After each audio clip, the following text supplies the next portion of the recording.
Good evening, my friend. It's time to slow down and drift into another world. Tell me, what time is it where you are? Maybe midnight, maybe just after a long day. Let me know in the comments before you close your eyes. Tonight, we open the Gray Fairy book, collected by Andrew Lang, a treasure of forgotten tales where courage meets magic and dreams walk beside us. So, find a quiet spot, breathe deeply, and let these old stories guide you into peaceful sleep. Now, close your eyes and let the fairy world begin. The Magician's Horse. Once upon a time, there was a king who had 3 sons. Now it happened that one day the 3 princes went out hunting in a large forest at some distance from their father's palace, and the youngest prince lost his way. So his brothers had to return home without him. For 4 days the prince wandered through the glades of the forest, sleeping on moss beneath the stars at night, and by day living on roots and wild berries. At last, on the morning of the 5th day, he came to a large open space in the middle of the forest, and here stood a stately palace. But neither within nor without was there a trace of human life. The prince entered the open door and wandered through the deserted rooms without seeing a living soul. At last he came on a great hall, and in the center of the hall was a table spread with dainty dishes and choice wines. The prince sat down and satisfied his hunger and thirst, and immediately afterwards the table disappeared from his sight. This struck the prince as very strange. But though he continued his search through all the rooms, upstairs and down, he could find no one to speak to. At last, just as it was beginning to get dark, he heard steps in the distance, and he saw an old man coming towards him up the stairs. "What are you doing wandering about my castle?" asked the old man. To whom the prince replied, "I lost my way hunting in the forest. If you will take me into your service, I should like to stay with you and will serve you faithfully." "Very well," said the old man. "You may enter my service. You will have to keep the stove always lit, you will have to fetch the wood for it from the forest, and you will have the charge of the black horse in the stables. I will pay you a florin a day, and at mealtimes you will always find the table in the hall spread with food and wine, and you can eat and drink as much as you require." The prince was satisfied, and he entered the old man's service and promised to see that there was always wood on the stove, so that the fire should never die out. Now, though he did not know it, his new master was a magician, and the flame of the stove was a magic fire, and if it had gone out, the magician would have lost a great part of his power. One day the prince forgot, and let the fire burn so low that it very nearly burnt out. Just as the flame was flickering, the old man stormed into the room. "What do you mean by letting the fire burn so low?" he growled. "I have only arrived in the nick of time." And while the prince hastily threw a log on the stove and blew on the ashes to kindle a glow, his master gave him a severe box on the ear and warned him that if ever it happened again, it would fare badly with him. One day the prince was sitting disconsolate in the stables when, to his surprise, the black horse spoke to him. "Come into my stall," it said. "I have something to say to you. Fetch my bridle and saddle from that cupboard and put them on me. Take the bottle that is beside them. It contains an ointment which will make your hair shine like pure gold. Then put all the wood you can gather together onto the stove till it is piled quite high up." So the prince did what the horse told him. He saddled and bridled the horse, He put the ointment on his hair till it shone like gold, and he made such a big fire in the stove that the flames sprang up and set fire to the roof. And in a few minutes the palace was burning like a huge bonfire. Then he hurried back to the stables, and the horse said to him, "There is one thing more you must do. In the cupboard you will find a looking-glass, a brush, and a riding whip. Bring them with you, mount on my back, and ride as hard as you can, for now the house is burning merrily." The prince did as the horse bade him. Scarcely had he got into the saddle than the horse was off and away, galloping at such a pace that, in a short time, the forest and all the country belonging to the magician lay far behind them. In the meantime, the magician returned to his palace, which he found in smoldering ruins. In vain he called for his servant. At last he went to look for him in the stables, and when he discovered that the black horse had disappeared too, he at once suspected that they had gone together. So he mounted a roan horse that was in the next stall and set out in pursuit. As the prince rode, the quick ears of his horse heard the sound of pursuing feet. "Look behind you," he said, "and see if the old man is following." And the prince turned in his saddle and saw a cloud like smoke or dust in the distance. "We must hurry," said the horse. After they had galloped for some time, the horse said again, "Look behind and see if he is still at some distance." "He is quite close," answered the prince. "Then throw the looking-glass on the ground," said the horse. So the prince threw it, and when the magician came up, the roan horse stepped on the mirror, and crash! His foot went through the glass, and he stumbled and fell, cutting his feet so badly that there was nothing for the old man to do but to go slowly back with him to the stables and put new shoes on his feet. Then they started once more in pursuit of the prince, for the magician set great value on the horse and was determined not to lose it. In the meanwhile, the prince had gone a great distance, but the quick ears of the black horse detected the sound of following feet from afar. "Dismount," he said to the prince. "Put your ear to the ground and tell me if you do not hear a sound." So the prince dismounted and listened. "I seem to hear the earth tremble," he said. "I think he cannot be very far off." "Mount me at once," answered the horse, "and I will gallop as fast as I can." And he set off so fast that the earth seemed to fly from under his hooves.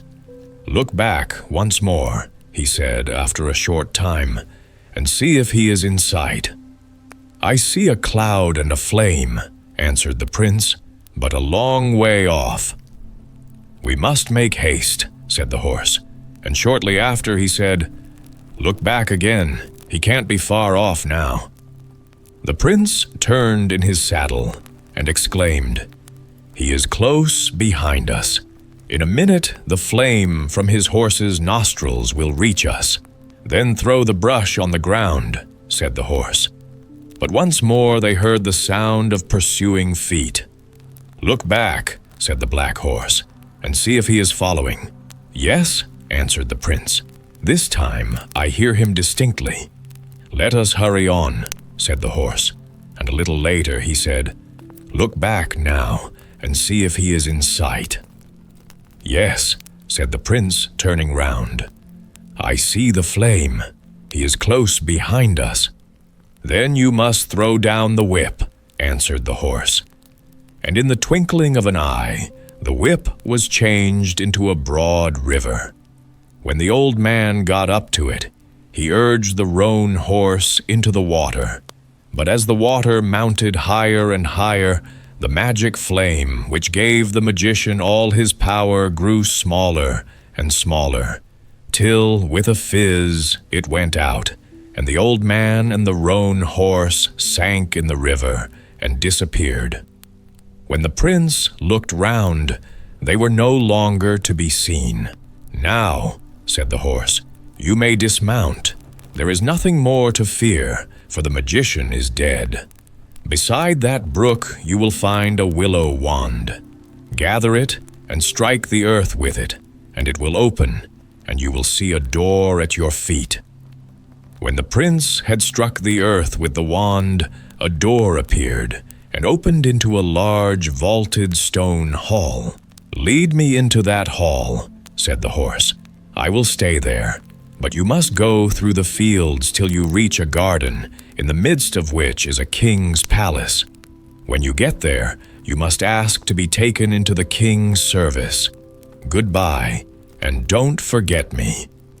So they parted, but first the horse made the prince promise not to let anyone in the palace see his golden hair. So he bound a scarf round it, like a turban, and the prince set out through the fields till he reached a beautiful garden. And beyond the garden, he saw the walls and towers of a stately palace. At the garden gate, he met the gardener, who asked him what he wanted.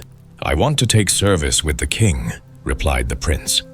"Well, you may stay and work under me in the garden," said the man.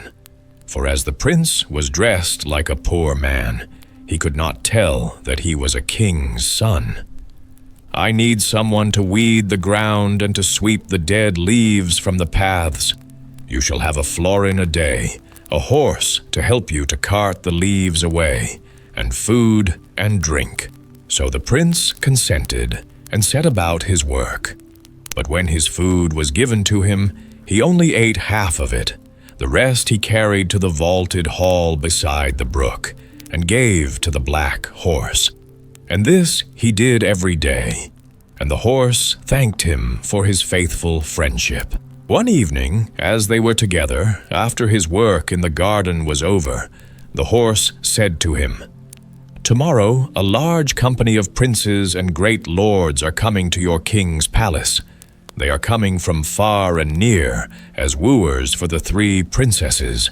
They will all stand in a row in the courtyard of the palace, and the 3 princesses will come out, and each will carry a diamond apple in her hand, which she will throw into the air.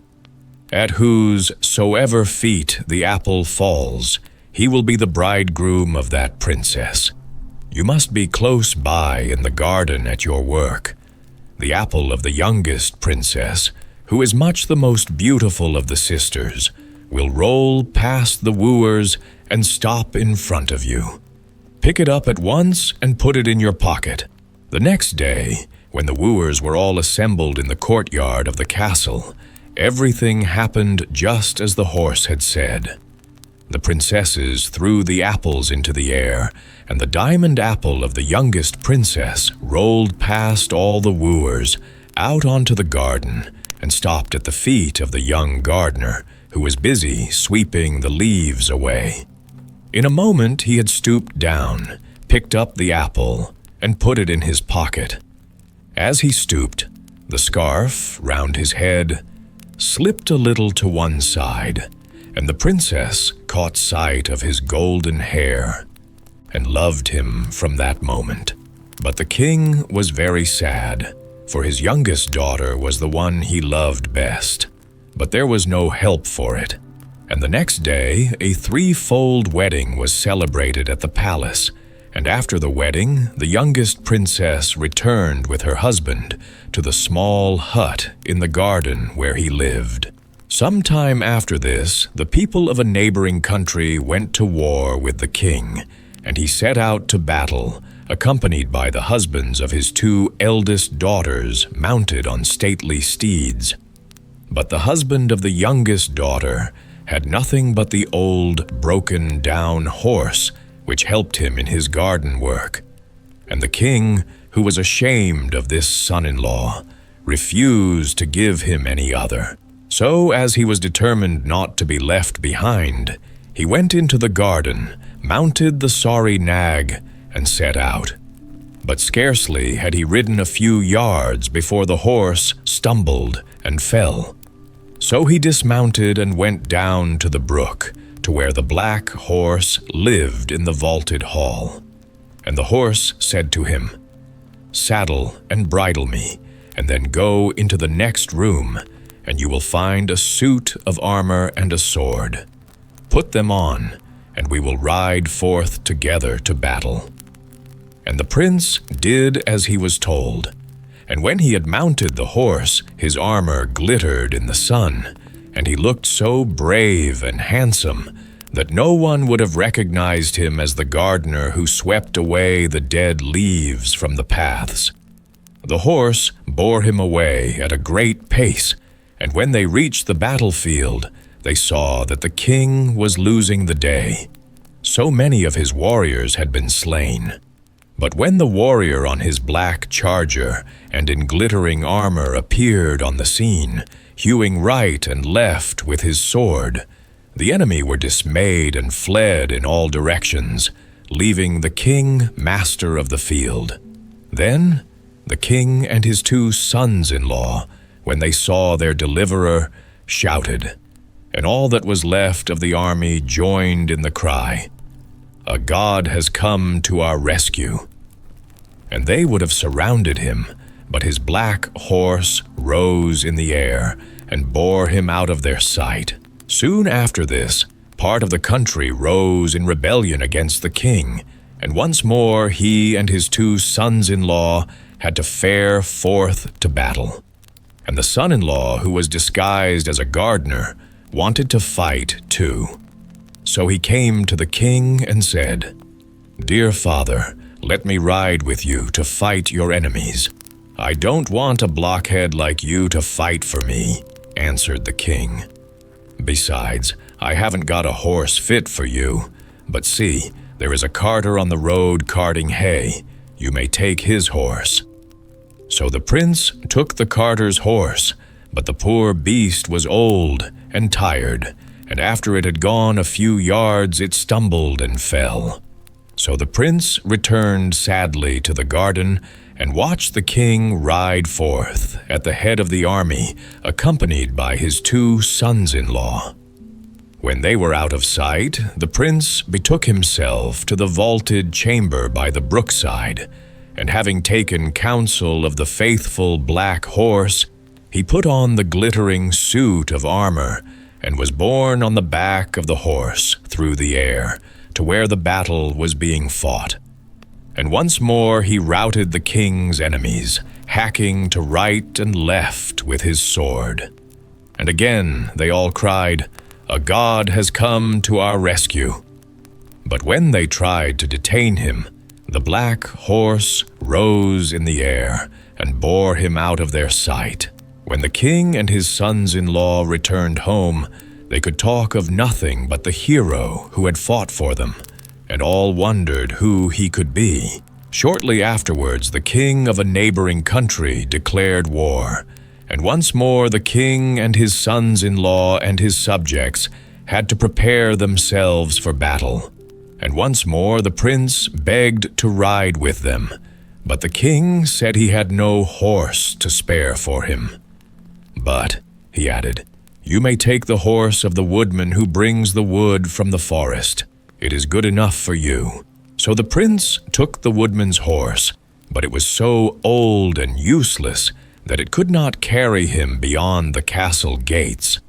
So he betook himself once more to the vaulted hall, where the black horse had prepared a still more magnificent suit of armor for him than the one he had worn on the previous occasions.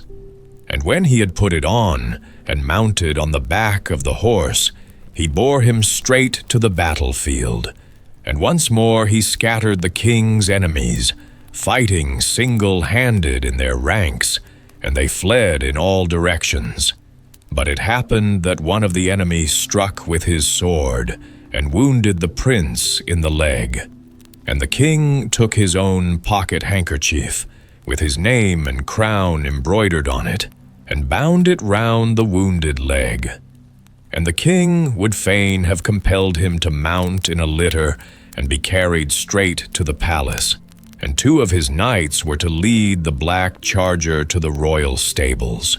But the prince put his hand on the mane of his faithful horse and managed to pull himself up into the saddle, and the horse mounted into the air with him.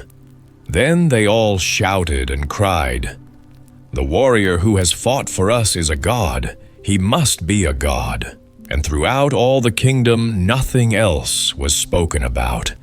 And all the people said, "Who can the hero be who has fought for us in so many battles? He cannot be a man. He must be a god." And the king said, "If only I could see him once more, and if it turned out that after all he was a man and not a god, I would reward him with half my kingdom."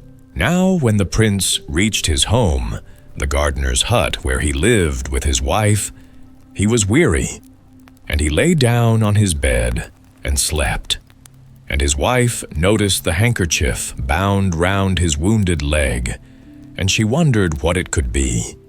Then she looked at it more closely and saw in the corner that it was embroidered with her father's name and the royal crown. So she ran straight to the palace and told her father. And he and his 2 sons-in-law followed her back to her house, and there the gardener lay asleep on his bed. And the scarf that he always wore bound round his head had slipped off, and his golden hair gleamed on the pillow. And they all recognized that this was the hero who had fought and won so many battles for them. Then there was great rejoicing throughout the land, and the king rewarded his son-in-law with half of his kingdom, and he and his wife reigned happily over it. The little gray man, a nun, a countryman, and a blacksmith were once wandering through the world together. One day they lost their way in a thick, dark forest, and were thankful when they saw, in the distance, the walls of a house, where they hoped they might obtain refuge for the night. When they got close to the house, they found that it was an old, deserted castle, fast falling into ruins, but with some of the rooms in it still habitable. As they were homeless, they determined to take up their abode in the castle, and they arranged that one of them should always stay at home and keep house, while the other 2 went out into the world to seek their fortunes. The lot of remaining at home fell first to the nun, and when the countryman and the blacksmith had gone out into the wood, she set to work, tidied up the house, and prepared all the food for the day. As her companions did not come home for their midday meal, she ate up her own portion and put the rest in the oven to keep warm. Just as she was sitting down to sew, the door opened and a little gray man came in, and standing before her said, "Oh, how cold I am." The nun was very sorry for him, and said at once, "Sit down by the fire and warm yourself." The little man did as he was told, and soon called out, "Oh, how hungry I am." The nun answered, "There is food in the oven. Help yourself." The little man did not need to be told twice, for he set to work and ate up everything with the greatest possible dispatch. When the nun saw this, she was very angry, and scolded the dwarf because he had left nothing for her companions. The little man resented her words, and flew into such a passion that he seized the nun, beat her, and threw her first against one wall and then against the other. When he had nearly killed her, he left her lying on the floor, and hastily walked out of the house. In the evening the countryman and the blacksmith returned home, and when they found, on demanding their dinner, that there was nothing left for them, they reproached the nun bitterly, and refused to believe her when she tried to tell them what had happened. The next day the countryman asked to be left in charge of the house, and promised that, if he remained at home, no one should go hungry to bed. So the other 2 went out into the forest, and the countryman, having prepared the food for the day, ate up his own portion and put the rest in the oven. Just as he had finished clearing away, the door opened and the little gray man walked in, and this time he had 2 heads. He shook and trembled as before, and exclaimed, "Oh, how cold I am!" The countryman, who was frightened out of his wits, begged him to draw near the fire and warm himself. Soon after, the dwarf looked greedily round and said, "Oh, how hungry I am!" "There is food in the oven, so you can eat," replied the countryman. Then the little man fell to with both his heads, and soon finished the last morsel. When the countryman scolded him for this proceeding, he treated him exactly as he had done the nun, and left the poor fellow more dead than alive.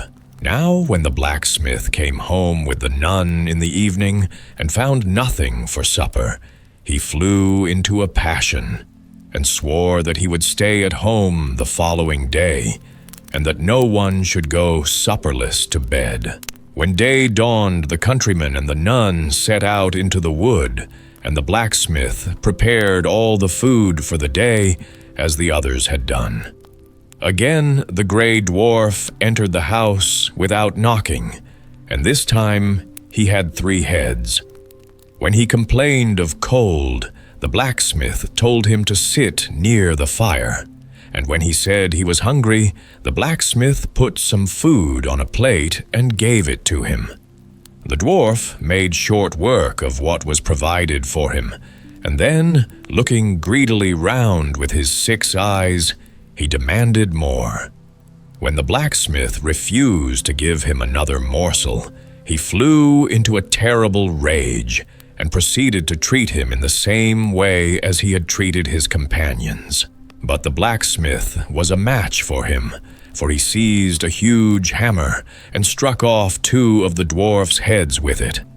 The little man yelled with pain and rage and hastily fled from the house. The blacksmith ran after him and pursued him for a long way. But at last they came to an iron door, and through it the little creature vanished. The door shut behind him, and the blacksmith had to give up the pursuit and return home. He found that the nun and the countryman had come back in the meantime, and they were much delighted when he placed some food before them and showed them the 2 heads he had struck off with his hammer. The 3 companions determined there and then to free themselves from the power of the gray dwarf, and the very next day they set to work to find him. They had to walk a long way and to search for many hours before they found the iron door through which the dwarf had disappeared. And when they had found it, they had the greatest difficulty in opening it. When at last they succeeded in forcing the lock, they entered a large hall in which sat a young and lovely girl working at a table. The moment she saw the nun, the blacksmith, and the countryman, she fell at their feet, thanking them with tears in her eyes for having set her free. She told them that she was a king's daughter who had been shut up in the castle by a mighty magician. The day before, just about noon, she had suddenly felt the magic power over her disappear, and ever since that moment she had eagerly awaited the arrival of her deliverers. She went on to say that there was yet another princess shut up in the castle, who had also fallen under the might of the magician. They wandered through many halls and rooms, till at last they found the second princess, who was quite as grateful as the first, and thanked the 3 companions most warmly for having set her free. Then the princesses told their rescuers that a great treasure lay hidden in the cellars of the castle, but that it was carefully guarded by a fierce and terrible dog. Nothing daunted, they all went down below at once, and found the fierce animal mounting guard over the treasure as the princesses had said. But one blow from the blacksmith's hammer soon made an end of the monster, and they found themselves in a vaulted chamber, full of gold and silver and precious stones.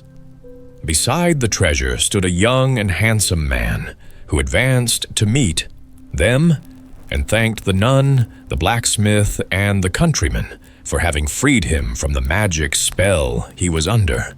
He told them that he was a king's son who had been banished to this castle by a wicked magician, and that he had been changed into the three-headed dwarf.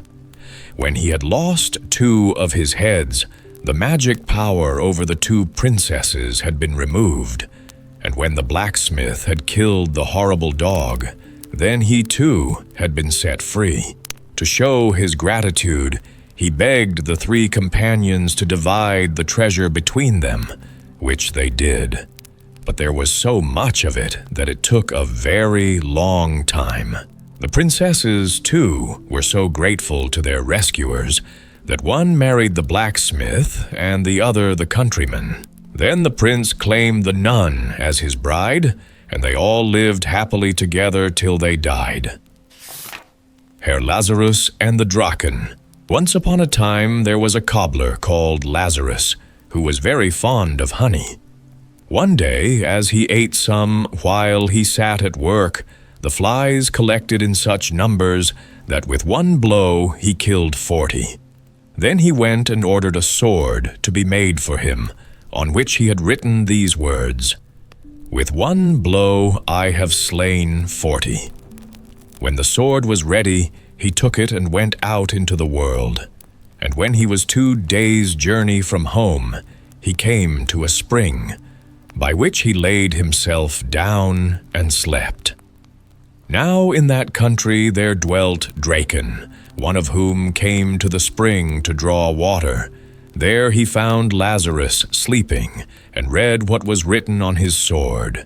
Then he went back to his people and told them what he had seen. And they all advised him to make fellowship with this powerful stranger. So the Draken returned to the spring, awoke Lazarus, and said that if it was agreeable to him, they should make fellowship together. Lazarus answered that he was willing, and after a priest had blessed the fellowship, they returned together to the other Draken, and Lazarus dwelt among them. After some days they told him that it was their custom to take it in turns to bring wood and water, and as he was now of their company, he must take his turn. They went first for water and wood, but at last it came to be Lazarus's turn to go for water. The Draken had a great leathern bag holding 200 measures of water. This Lazarus could only, with great difficulty, drag empty to the spring, and because he could not carry it back full, he did not fill it at all, but instead he dug up the ground all round the spring. As Lazarus remained so long away, the Draken sent one of their number to see what had become of him, and when this one came to the spring, Lazarus said to him, "We will no more plague ourselves by carrying water every day. I will bring the entire spring home at once, and so we shall be freed from this burden." But the Draken called out, "On no account, Herr Lazarus, else we shall all die of thirst.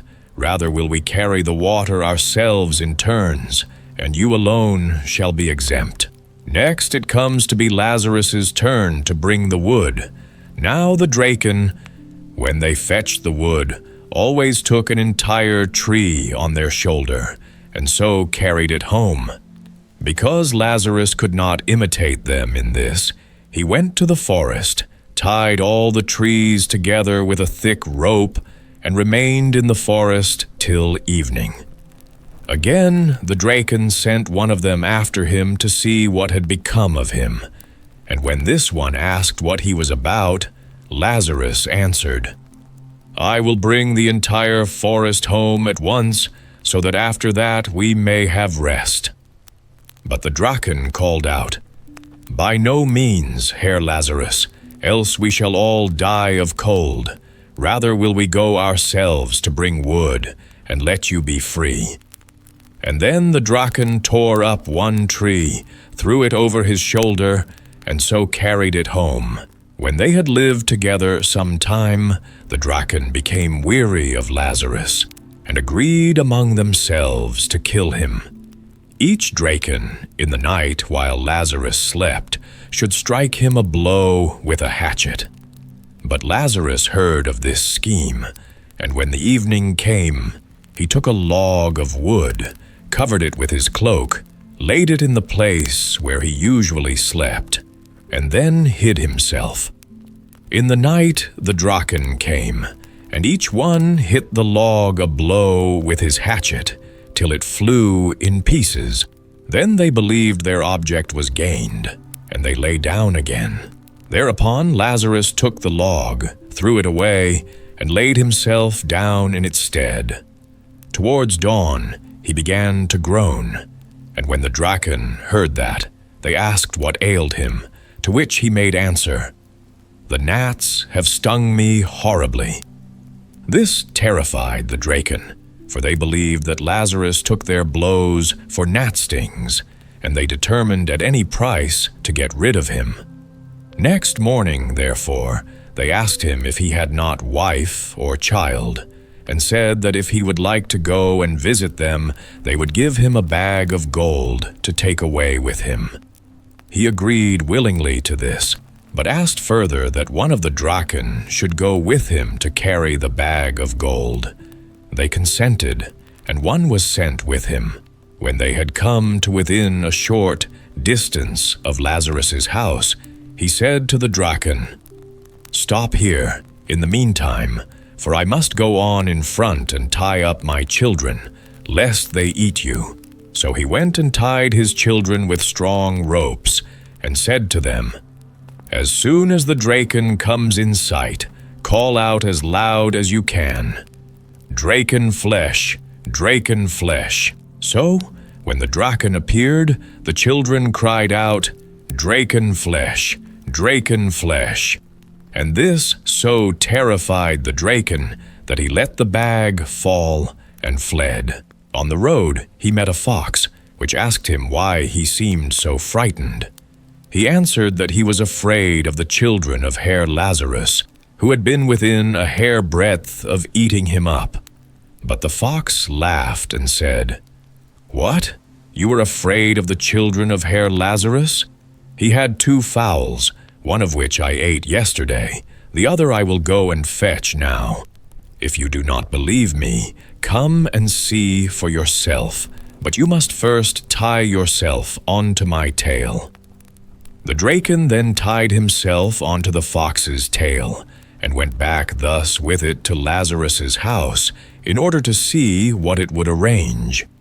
There stood Lazarus with his gun raised ready to fire, who, when he saw the fox coming along with the Draken, called out to the fox, "Did I not tell you to bring me all the Draken, and you bring me only one?" When the Draken heard that, he made off to the right about at once, and ran so fast that the fox was dashed in pieces against the stones. When Lazarus had got quit of the Draken, he built himself, with their gold, a magnificent house, in which he spent the rest of his days in great enjoyment.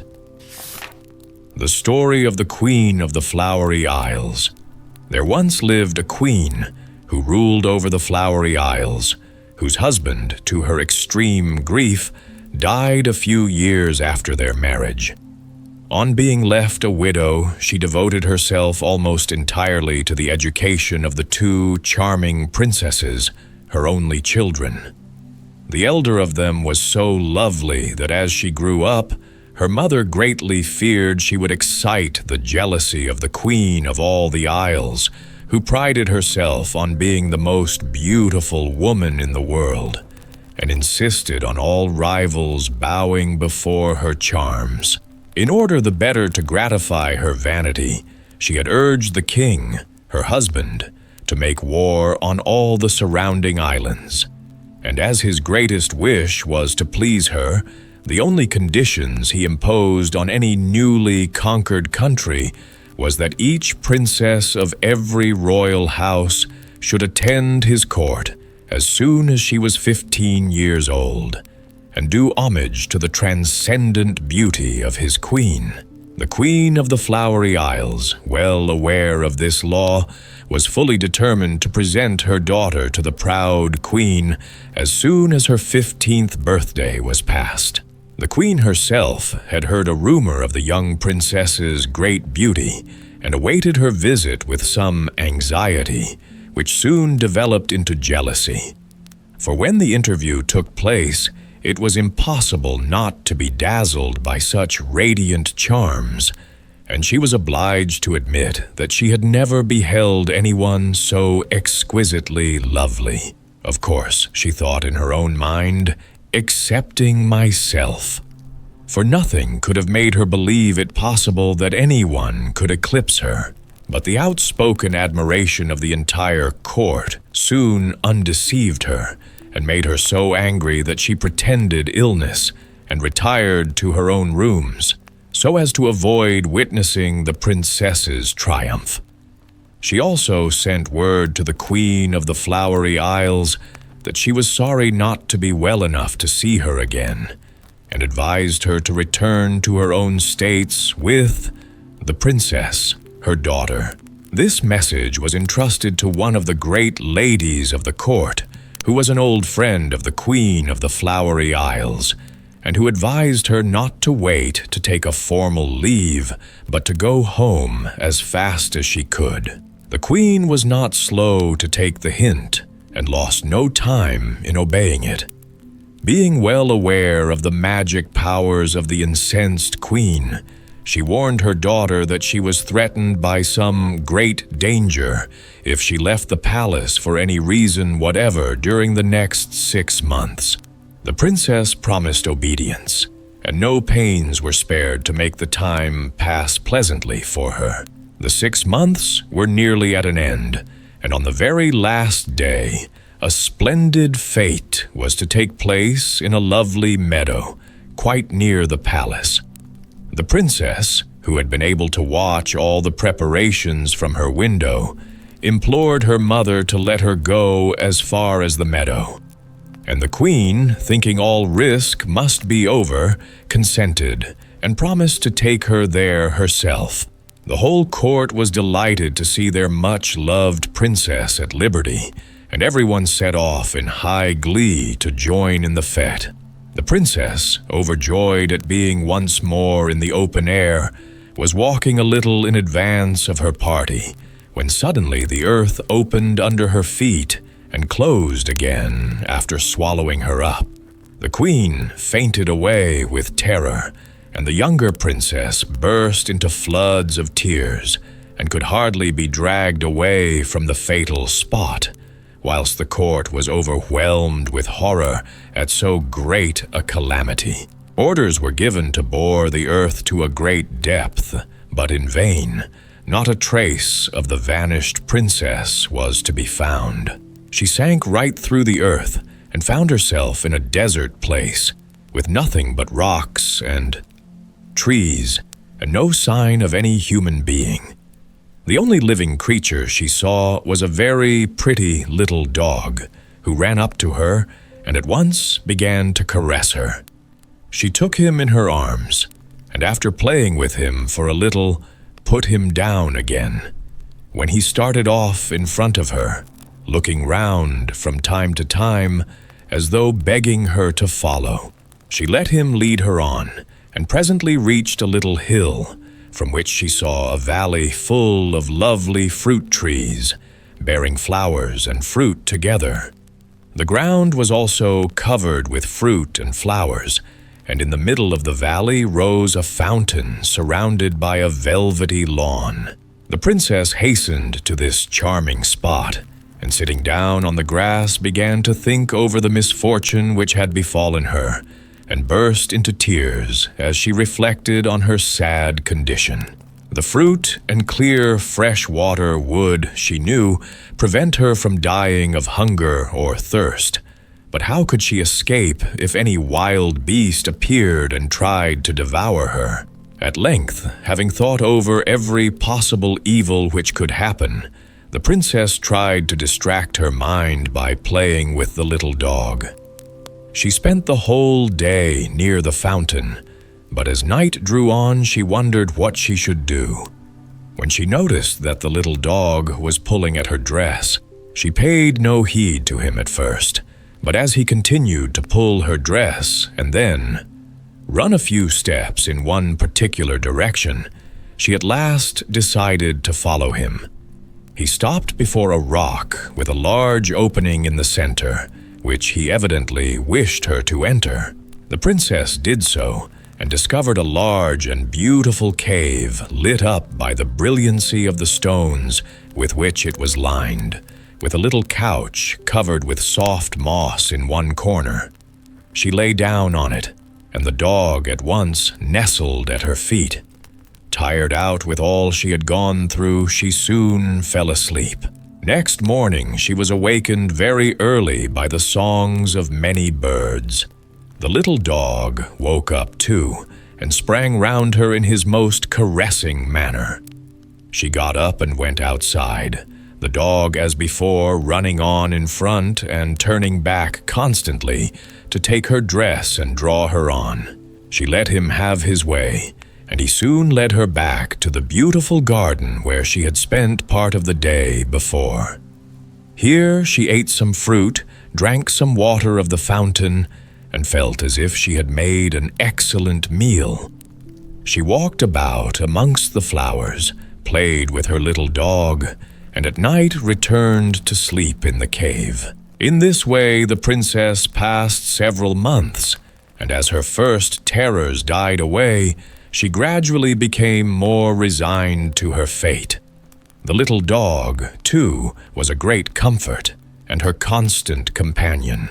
One day she noticed that he seemed very sad, and did not even caress her as usual. Fearing he might be ill, she carried him to a spot where she had seen him eat some particular herbs, hoping they might do him good, but he would not touch them. He spent all the night, too, sighing and groaning as if in great pain. At last the princess fell asleep, and when she awoke, her first thought was for her little pet, but not finding him at her feet as usual, she ran out of the cave to look for him. As she stepped out of the cave, she caught sight of an old man who hurried away so fast that she had barely time to see him before he disappeared. This was a fresh surprise, and almost as great a shock as the loss of her little dog, who had been so faithful to her ever since the first day she had seen him. She wondered if he had strayed away, or if the old man had stolen him. Tormented by all kinds of thoughts and fears, she wandered on, when suddenly she felt herself wrapped in a thick cloud and carried through the air. She made no resistance, and before very long found herself, to her great surprise, in an avenue leading to the palace in which she had been born. No sign of the cloud anywhere. As the princess approached the palace, she perceived that everyone was dressed in black, and she was filled with fear as to the cause of this mourning. She hastened on, and was soon recognized and welcomed with shouts of joy. Her sister, hearing the cheers, ran out and embraced the wanderer with tears of happiness, telling her that the shock of her disappearance had been so terrible that their mother had only survived it a few days. Since then, the younger princess had worn the crown, which she now resigned to her sister to whom it by right belonged, but the elder wished to refuse it, and would only accept the crown on condition that her sister should share in all the power. The first acts of the new queen were to do honor to the memory of her dear mother and to shower every mark of generous affection on her sister.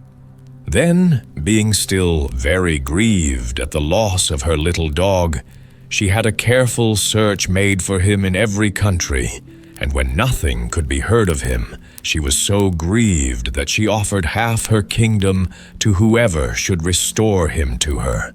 Many gentlemen of the court, tempted by the thought of such a reward, set off in all directions in search of the dog, but all returned empty-handed to the queen, who, in despair, announced that since life was unbearable without her little dog, she would give her hand in marriage to the man who brought him back. The prospect of such a prize quickly turned the court into a desert, nearly every courtier starting on the quest. Whilst they were away, the queen was informed one day that a very ill-looking man wished to speak with her. She desired him to be shown into a room where she was sitting with her sister. On entering her presence, he said that he was prepared to give the queen her little dog if she on her side was ready to keep her word. The princess was the first to speak.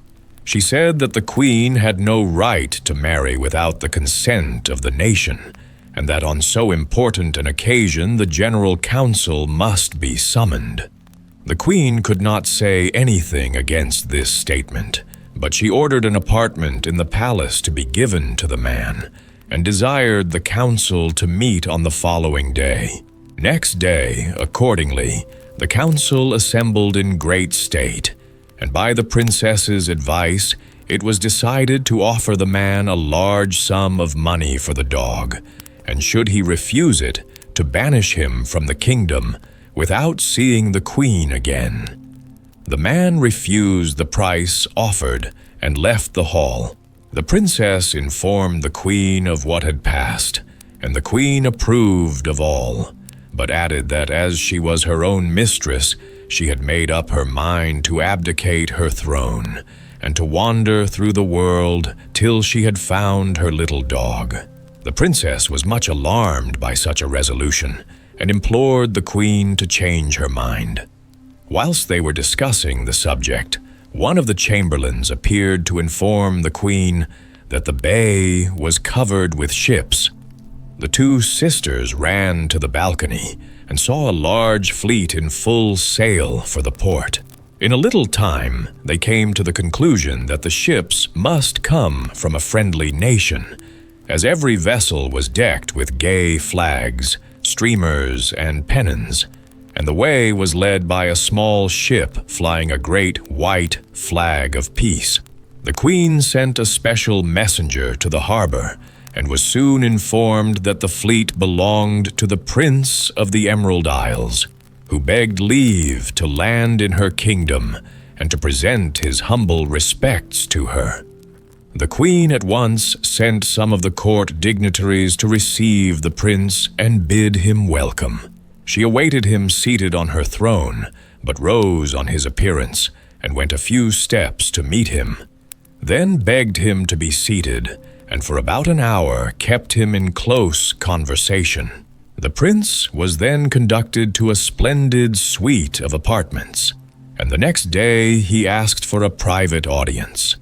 He was admitted to the queen's own sitting room, where she was sitting alone with her sister. After the first greetings, the prince informed the queen that he had some very strange things to tell her, which she only would know to be true. "Madam," said he, "I am a neighbor of the Queen of all the Isles, and a small isthmus connects part of my states with hers. One day, when hunting a stag, I had the misfortune to meet her, and not recognizing her, I did not stop to salute her with all proper ceremony. You, madam, know better than anyone how revengeful she is, and that she is also a mistress of magic. I learnt both facts to my cost. The ground opened under my feet, and I soon found myself in a far distant region, transformed into a little dog, under which shape I had the honor to meet your majesty. After 6 months, the queen's vengeance not being yet satisfied, she further changed me into a hideous old man, and in this form I was so afraid of being unpleasant in your eyes, madam, that I hid myself in the depths of the woods, where I spent 3 months more. At the end of that time, I was so fortunate as to meet a benevolent fairy, who delivered me from the proud queen's power, and told me all your adventures and where to find you. I now come to offer you a heart which has been entirely yours, madam, since first we met in the desert. A few days later, a herald was sent through the kingdom to proclaim the joyful news of the marriage of the Queen of the Flowery Isles with the young prince. They lived happily for many years and ruled their people well. As for the bad queen, whose vanity and jealousy had caused so much mischief, the fairies took all her power away for a punishment. Udea and her 7 brothers. Once upon a time, there was a man and his wife who had 7 boys. The children lived in the open air and grew big and strong, and the 6 eldest spent part of every day hunting wild beasts. The youngest did not care so much about sport, and he often stayed with his mother. One morning, however, as the whole 7 were going out for a long expedition, they said to their aunt, "Dear aunt, if a baby sister comes into the world today, wave a white handkerchief, and we will return immediately. But if it is only a boy, just brandish a sickle, and we will go on with what we are doing." Now, the baby, when it arrived, really proved to be a girl, but as the aunt could not bear the boys, she thought it was a good opportunity to get rid of them. So she waved the sickle, and when the 7 brothers saw the sign, they said, "Now we have nothing to go back for," and plunged deeper into the desert. The little girl soon grew to be a big girl, and she was called by all her friends, though she did not know it, Udea, who had driven her 7 brothers into strange lands. One day, when she had been quarreling with her playmates, the oldest among them said to her, "It is a pity you were born, as ever since your brothers have been obliged to roam about the world." Udea did not answer, but went home to her mother and asked her, "Have I really got brothers?" "Yes," replied her mother, 7 of them. "But they went away the day you were born, and I have never heard of them since." Then the girl said, "I will go and look for them till I find them." "My dear child," answered her mother, "it is 15 years since they left, and no man has seen them. How will you know which way to go?"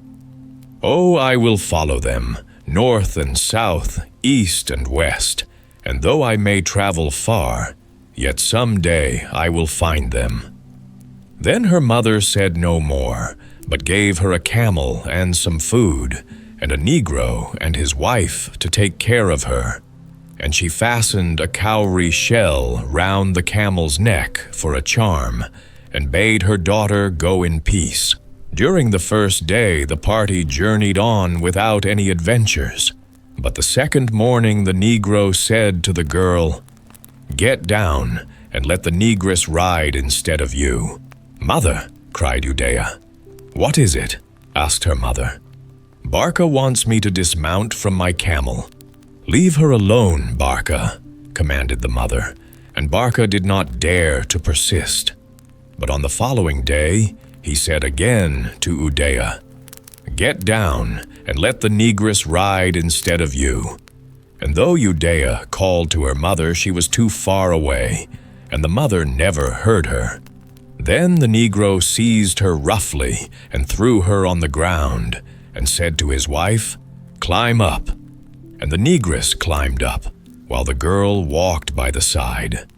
She had meant to ride all the way on her camel, as her feet were bare, and the stones cut them till the blood came.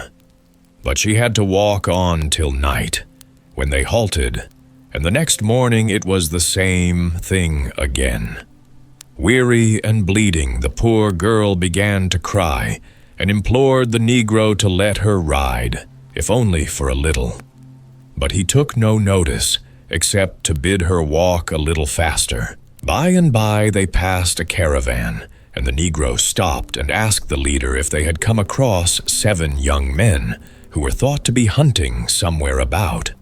And the man answered, "Go straight on, and by midday you will reach the castle where they live." When he heard this, the black melted some pitch in the sun and smeared the girl with it, till she looked as much a Negro as he did. Next he bade his wife get down from the camel and told Udea to mount, which she was thankful to do. So they arrived at her brother's castle. Leaving the camel kneeling at the entrance for Udea to dismount, the Negro knocked loudly at the door, which was opened by the youngest brother, all the others being away hunting. He did not, of course, recognize Udea, but he knew the Negro and his wife, and welcomed them gladly, adding, "But who does the other negress belong to?" "Oh, that is your sister," said they. "My sister?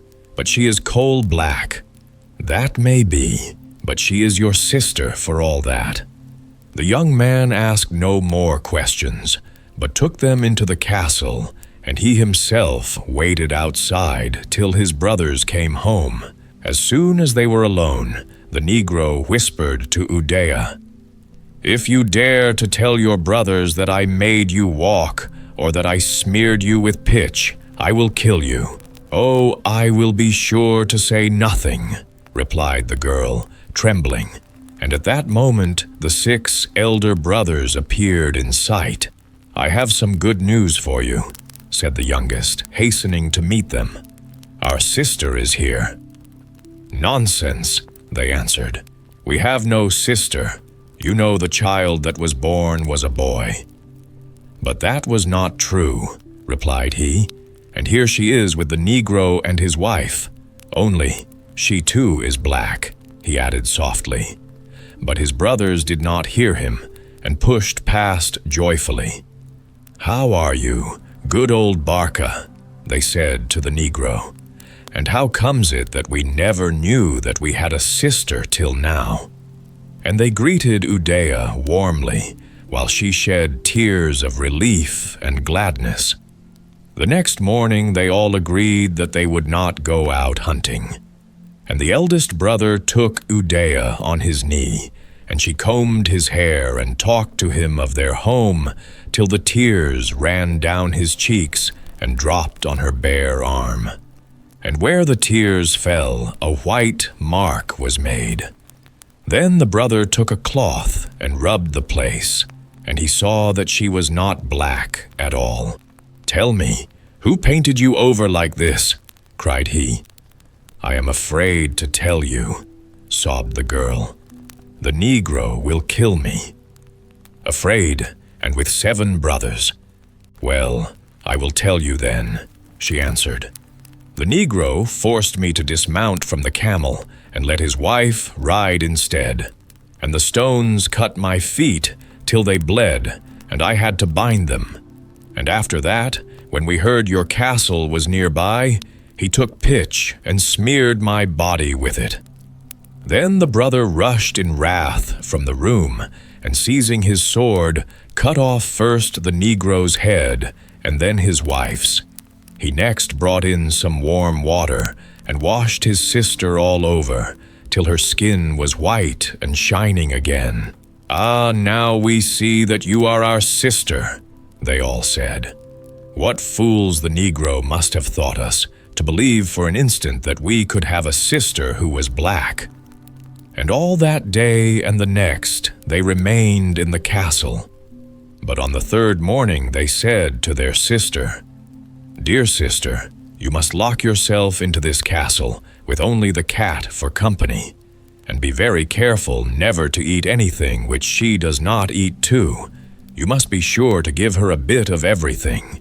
In 7 days we shall be back again." "All right," she answered, and locked herself into the castle with the cat. On the 8th day the brothers came home. "How are you?" they asked. "You have not been anxious?" "No, why should I be anxious? The gates were fast locked, and in the castle are 7 doors, and the 7th is of iron. What is there to frighten me?" "No one will try to hurt us," said the brothers, "for they fear us greatly.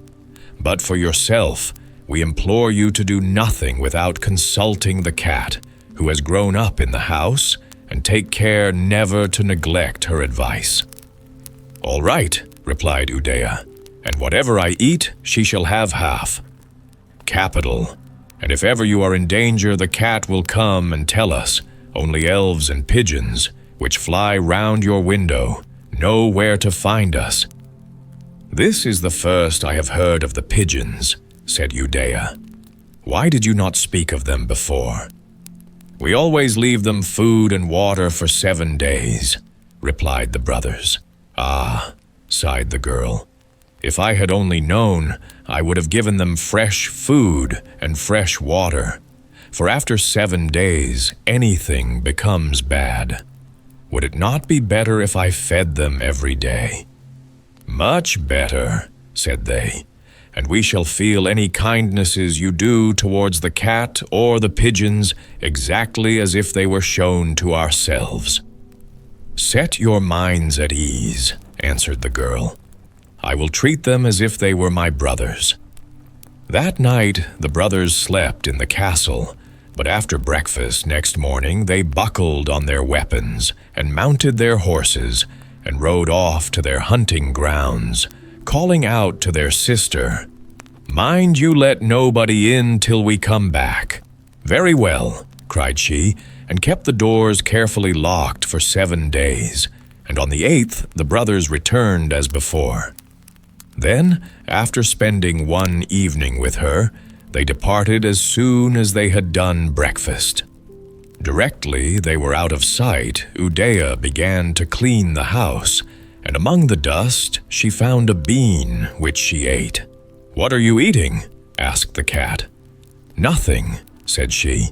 "Open your mouth and let me see."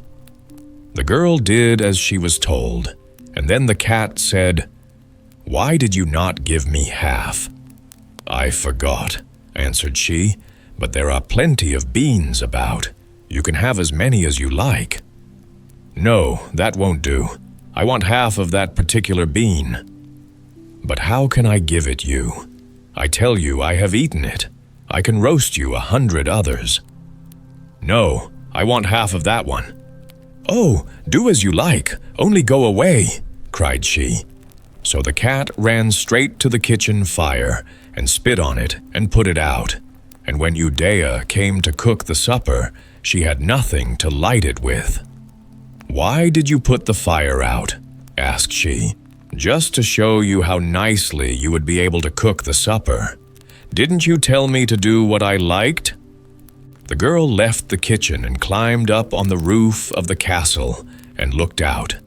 Far, far away, so far that she could hardly see it, was the glow of a fire. "I will go and fetch a burning coal from there and light my fire," thought she, and opened the door of the castle. When she reached the place where the fire was kindled, a hideous man-eater was crouching over it. "Peace be with you, grandfather," said she. "The same to you," replied the man-eater. "What brings you here, Udea?" "I came to ask for a lump of burning coal to light my fire with." "Do you want a big lump or a little lump?" "Why, what difference does it make?" said she. "If you have a big lump, you must give me a strip of your skin from your ear to your thumb, and if you have a little lump, you must give me a strip from your ear to your little finger." Udea, who thought that one sounded as bad as the other, said she would take the big lump, and when the man-eater had cut the skin, she went home again. And as she hastened on, a raven beheld the blood on the ground, and plastered it with earth, and stayed by her till she reached the castle. And as she entered the door, he flew past, and she shrieked from fright, for up to that moment she had not seen him. In her terror she called after him, "May you get the same start as you have given me." "Why should you wish me harm?" asked the raven, pausing in his flight, "when I have done you a service." "What service have you done me?" said she. "Oh, you shall soon see," replied the raven, and with his bill he scraped away all the earth he had smeared over the blood, and then flew away. In the night, the man-eater got up and followed the blood till he came to Udea's castle. He entered through the gate which she had left open, and went on till he reached the inside of the house. But here he was stopped by the 7 doors, 6 of wood and 1 of iron, and all fast locked. And he called through them, "O Udea, what did you see your grandfather doing? I saw him spread silk under him, and silk over him, and lay himself down in a 4-post bed." When he heard that, the man-eater broke in 1 door, and laughed and went away. And the 2nd night he came back, and asked her again what she had seen her grandfather doing. And she answered him as before, and he broke in another door, and laughed and went away. And so each night till he reached the 7th door. Then the maiden wrote a letter to her brothers, and bound it round the neck of a pigeon, and said to it, "O thou pigeon that served my father and my grandfather, carry this letter to my brothers, and come back at once." And the pigeon flew away. It flew, and it flew, and it flew, till it found the brothers. The eldest unfastened the letter from the pigeon's neck, and read what his sister had written. "I am in a great strait, my brothers. If you do not rescue me tonight, tomorrow I shall be no longer living, for the man-eater has broken open 6 doors, and only the iron door is left. So haste, haste, post-haste." "Quick, quick, my brothers," cried he. "What is the matter?" asked they.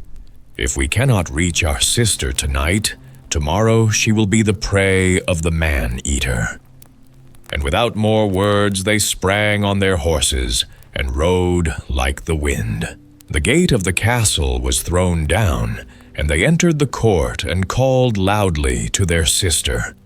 But the poor girl was so ill with fear and anxiety that she could not even speak.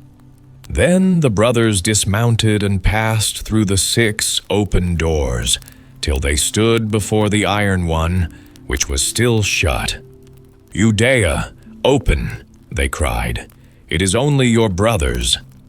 And she arose and unlocked the door, and throwing herself on the neck of the eldest, burst into tears.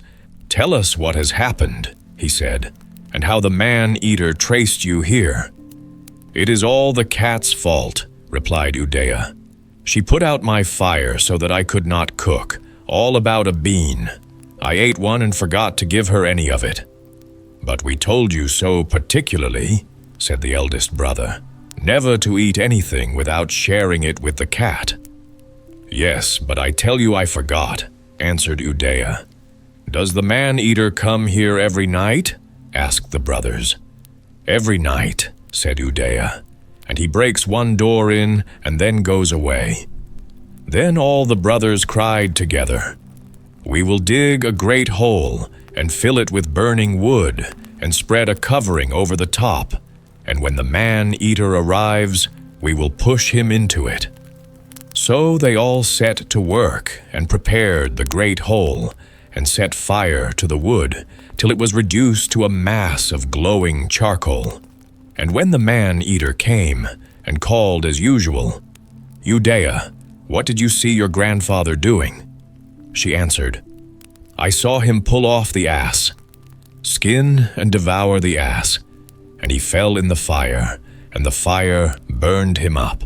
Then the man-eater was filled with rage, and he flung himself upon the iron door and burst it in. On the other side stood Udea's 7 brothers, who said, 'Come, rest yourself a little on this mat.'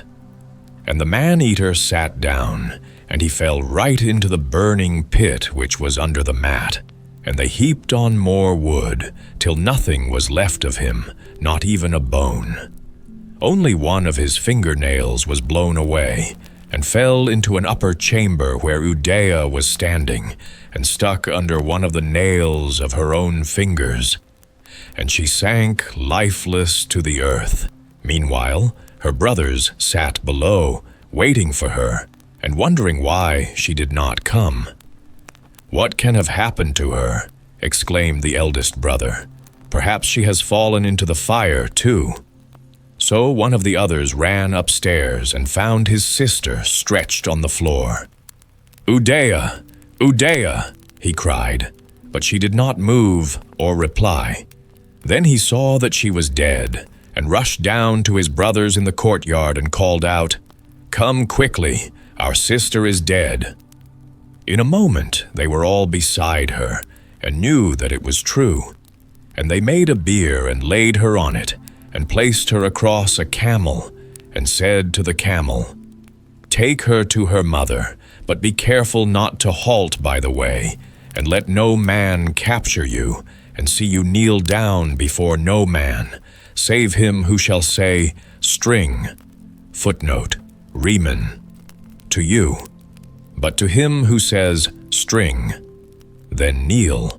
So the camel started, and when it had accomplished half its journey, it met 3 men, who ran after it in order to catch it, but they could not.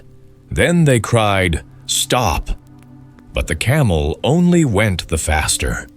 The 3 men panted behind, till one said to the others, "Wait a minute, the string of my sandal is broken." The camel caught the word "string," and knelt down at once. And the men came up and found a dead girl lying on a bier, with a ring on her finger. And as one of the young men took hold of her hand to pull off the ring, he knocked out the man-eater's fingernail, which had stuck there. And the maiden sat up and said, "Let him live who gave me life, and slay him who slew me." And when the camel heard the maiden speak, it turned and carried her back to her brothers. Now the brothers were still seated in the court, bewailing their sister, and their eyes were dim with weeping, so that they could hardly see. And when the camel stood before them, they said, "Perhaps it has brought back our sister," and rose to give it a beating. But the camel knelt down, and the girl dismounted, and they flung themselves on her neck, and wept more than ever for gladness. "Tell me," said the eldest as soon as he could speak, "how it all came about, and what killed you." "I was waiting in the upper chamber," said she, "and a nail of the man-eater's stuck under my nail, and I fell dead upon the ground. That is all I know." "But who pulled out the nail?" asked he. "A man took hold of my hand and tried to pull off my ring, and the nail jumped out, and I was alive again. And when the camel heard me say, 'Let him live who gave me life, slay him who slew me,' it turned and brought me back to the castle. That is my story." She was silent, and the eldest brother spoke. "Will you listen to what I have to say, my brothers?" And they replied, "How should we not hear you? Are you not our father as well as our brother? Then this is my advice. Let us take our sister back to our father and mother, that we may see them once more before they die." And the young men agreed, and they mounted their horses and placed their sister in a litter on the camel. So they set out. At the end of 5 days' journey, they reached the old home where their father and mother dwelt alone. And the heart of their father rejoiced, and he said to them, "Dear sons, why did you go away and leave your mother and me to weep for you night and day?"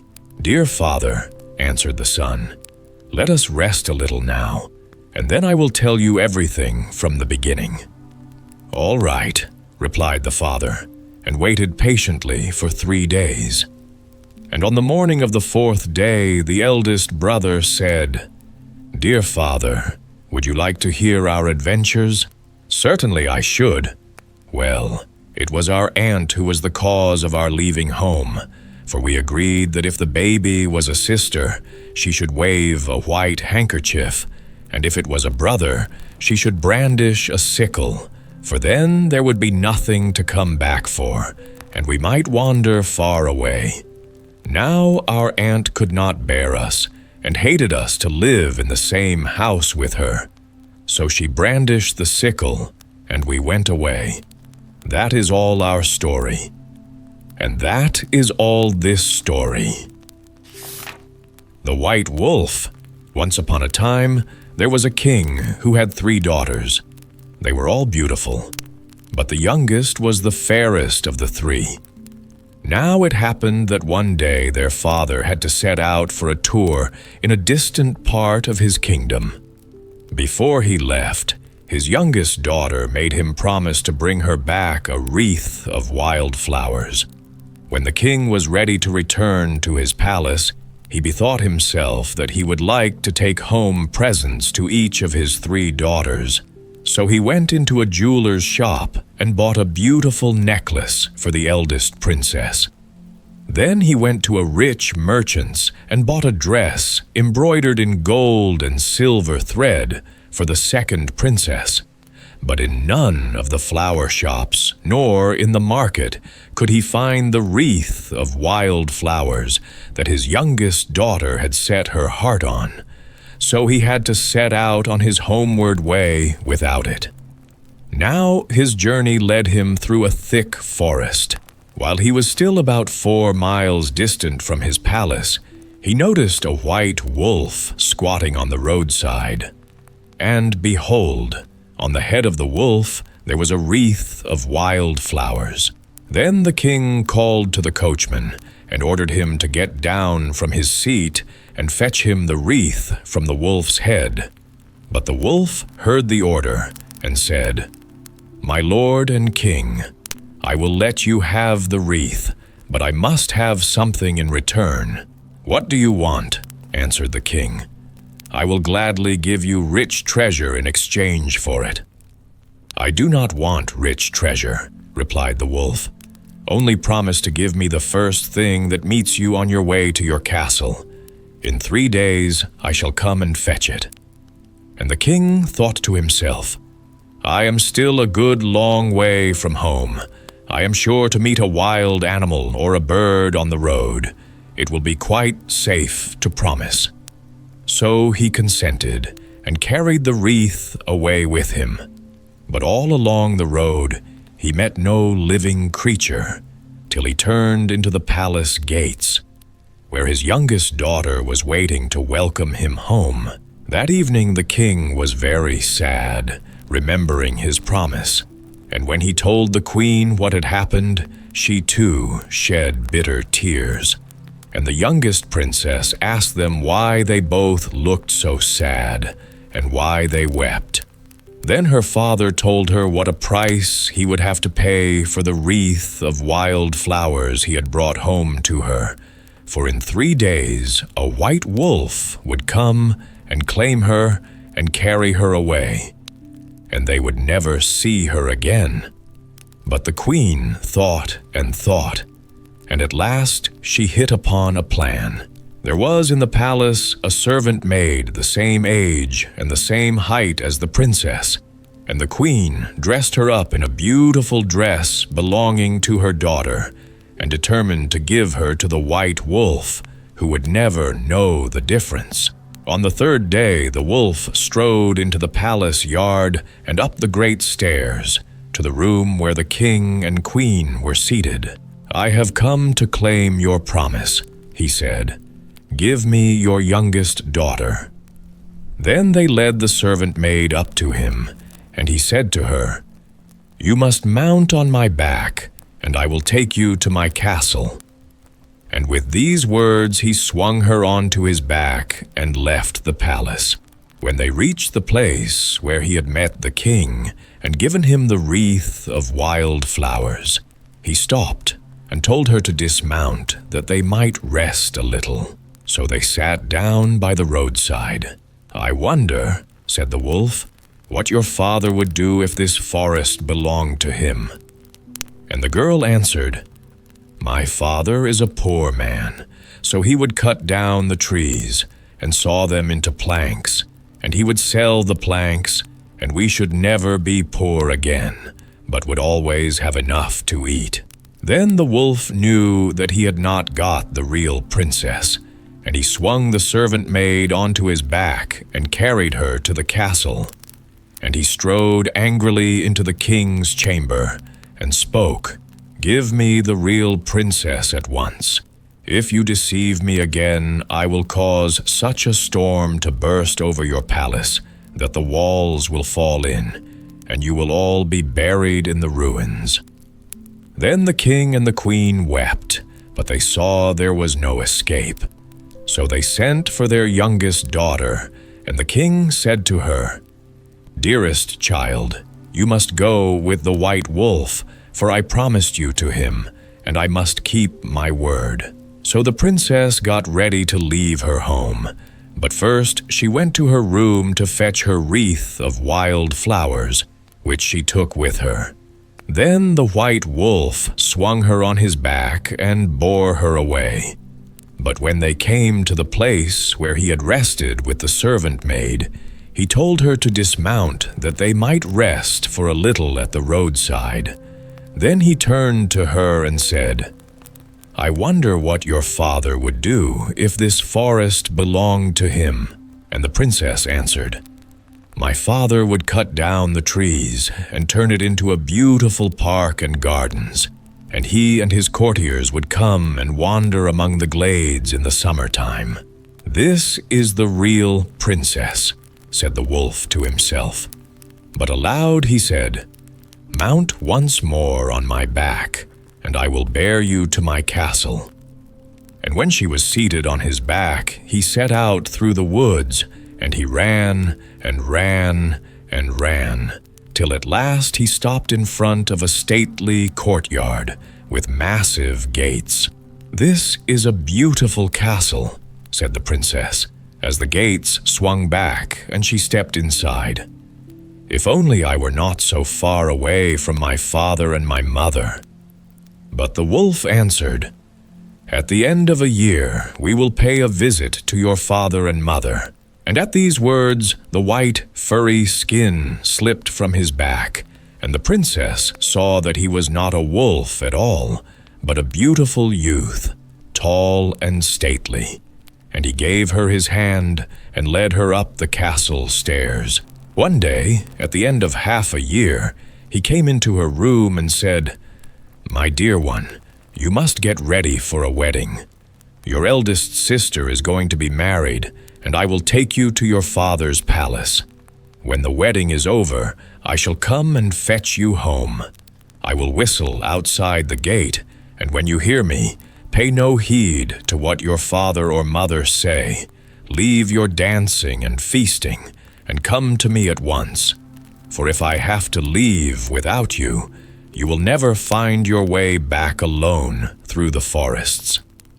When the princess was ready to start, she found that he had put on his white fur skin and was changed back into the wolf, and he swung her onto his back and set out with her to her father's palace, where he left her, while he himself returned home alone. But in the evening he went back to fetch her, and standing outside the palace gate, he gave a long, loud whistle. In the midst of her dancing, the princess heard the sound, and at once she went to him, and he swung her on his back and bore her away to his castle. Again, at the end of half a year, the prince came into her room, as the white wolf, and said, "Dear heart, you must prepare for the wedding of your second sister. I will take you to your father's palace today, and we will remain there together till tomorrow morning." So they went together to the wedding. In the evening, when the two were alone together, he dropped his fur skin, and ceasing to be a wolf, became a prince again. Now they did not know that the princess's mother was hidden in the room. When she saw the white skin lying on the floor, she crept out of the room and sent a servant to fetch the skin and to burn it in the kitchen fire. The moment the flames touched the skin, there was a fearful clap of thunder heard, and the prince disappeared out of the palace gate in a whirlwind and returned to his palace alone. But the princess was heartbroken and spent the night weeping bitterly. Next morning, she set out to find her way back to the castle, but she wandered through the woods and forests, and she could find no path or track to guide her. For 14 days, she roamed in the forest, sleeping under the trees and living upon wild berries and roots, and at last she reached a little house.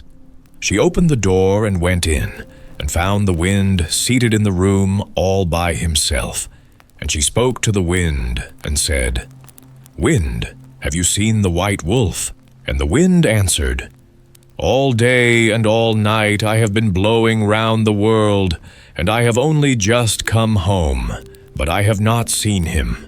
But he gave her a pair of shoes, in which, he told her, she would be able to walk 100 miles with every step.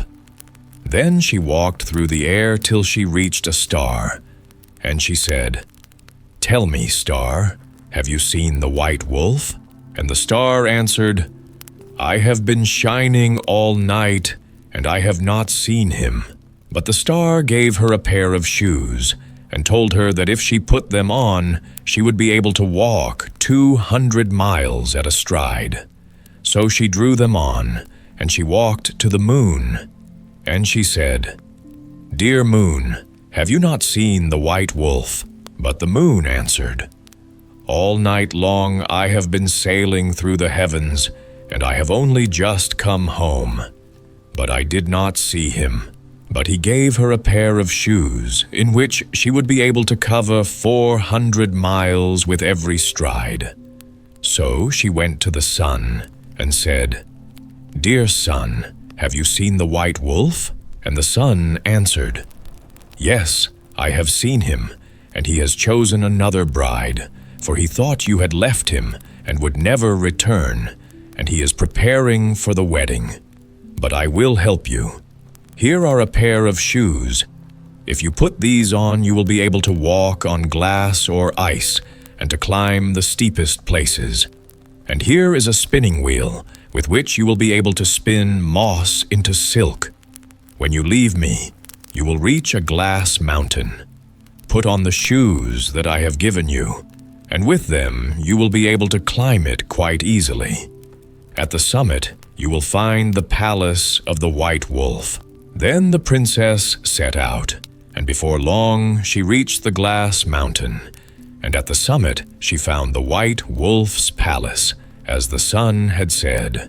But no one recognized her, as she had disguised herself as an old woman, and had wound a shawl round her head.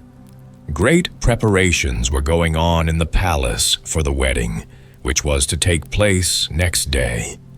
Then the princess, still disguised as an old woman, took out her spinning wheel and began to spin moss into silk.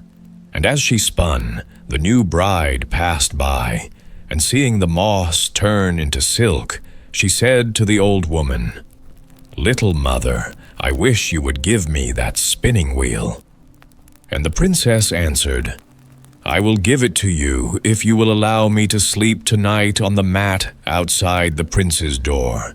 And the bride replied, "Yes, you may sleep on the mat outside the door."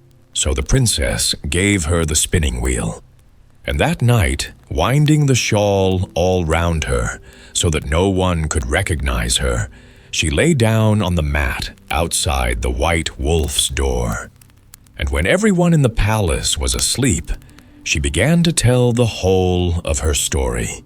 She told how she had been one of 3 sisters, and that she had been the youngest and the fairest of the 3, and that her father had betrothed her to a white wolf.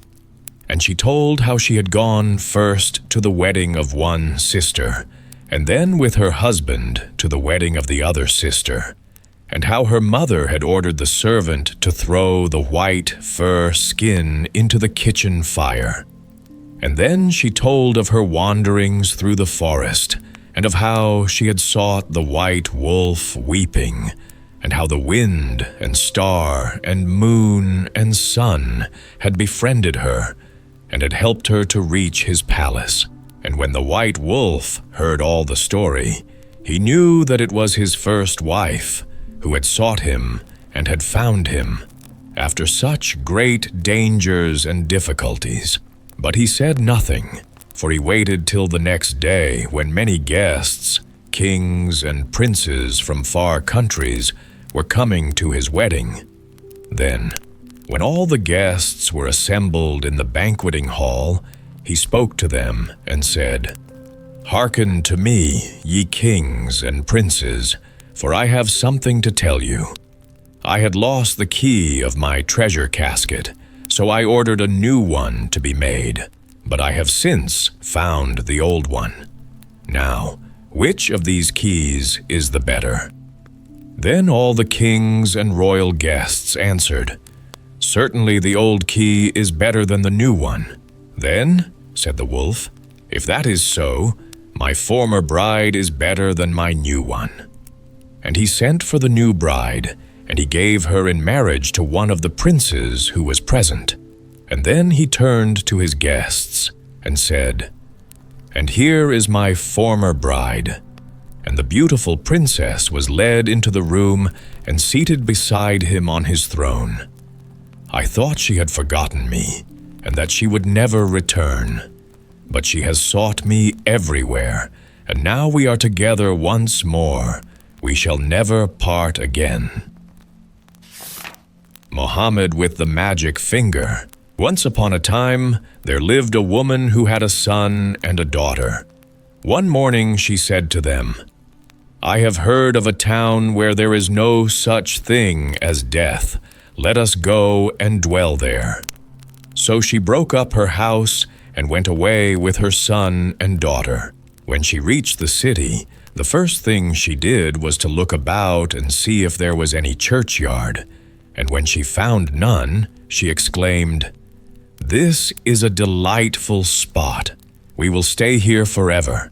By and by, her son grew to be a man, and he took for a wife a girl who had been born in the town.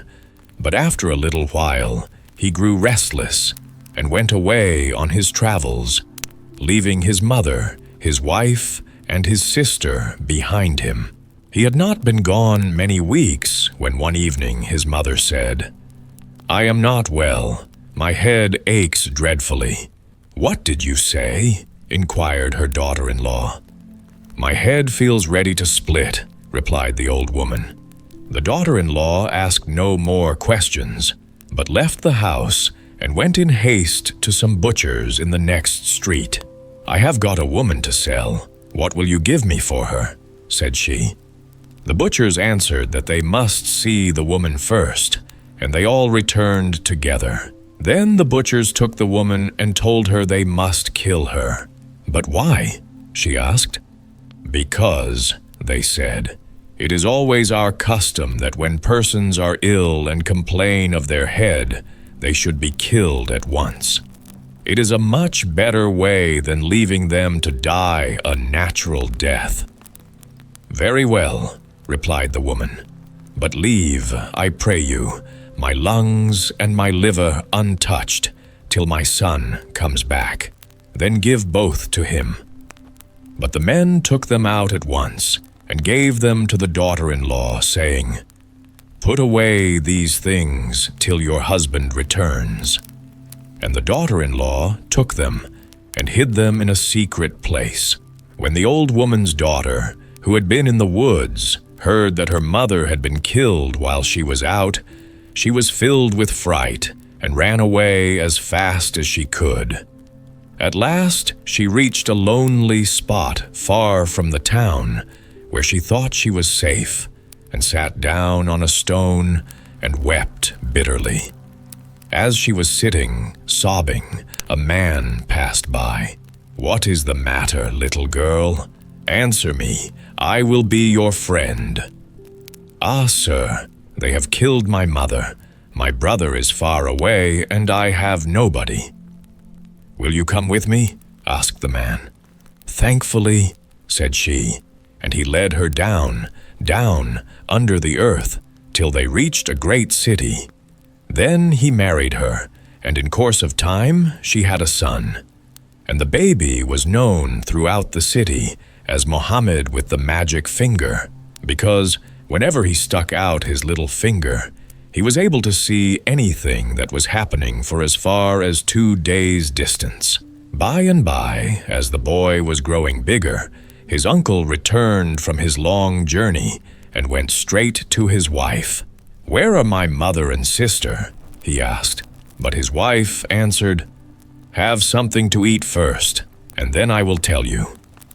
But he replied, "How can I eat till I know what has become of them?" Then she fetched from the upper chamber a box full of money, which she laid before him, saying, "That is the price of your mother. She sold well." "What do you mean?" he gasped. "Oh, your mother complained one day that her head was aching, so I got in 2 butchers and they agreed to take her. However, I have got her lungs and liver hidden till you came back, in a safe place. And my sister? Well, while the people were chopping up your mother, she ran away, and I heard no more of her." "Give me my mother's liver and lungs," said the young man, and she gave them to him. Then he put them in his pocket and went away, saying, "I can stay no longer in this horrible town. I go to seek my sister." Now, one day, the little boy stretched out his finger and said to his mother, "My uncle is coming." "Where is he?" she asked. "He is still 2 days' journey off, looking for us, but he will soon be here." And in 2 days, as the boy had foretold, the uncle had found the hole in the earth and arrived at the gate of the city.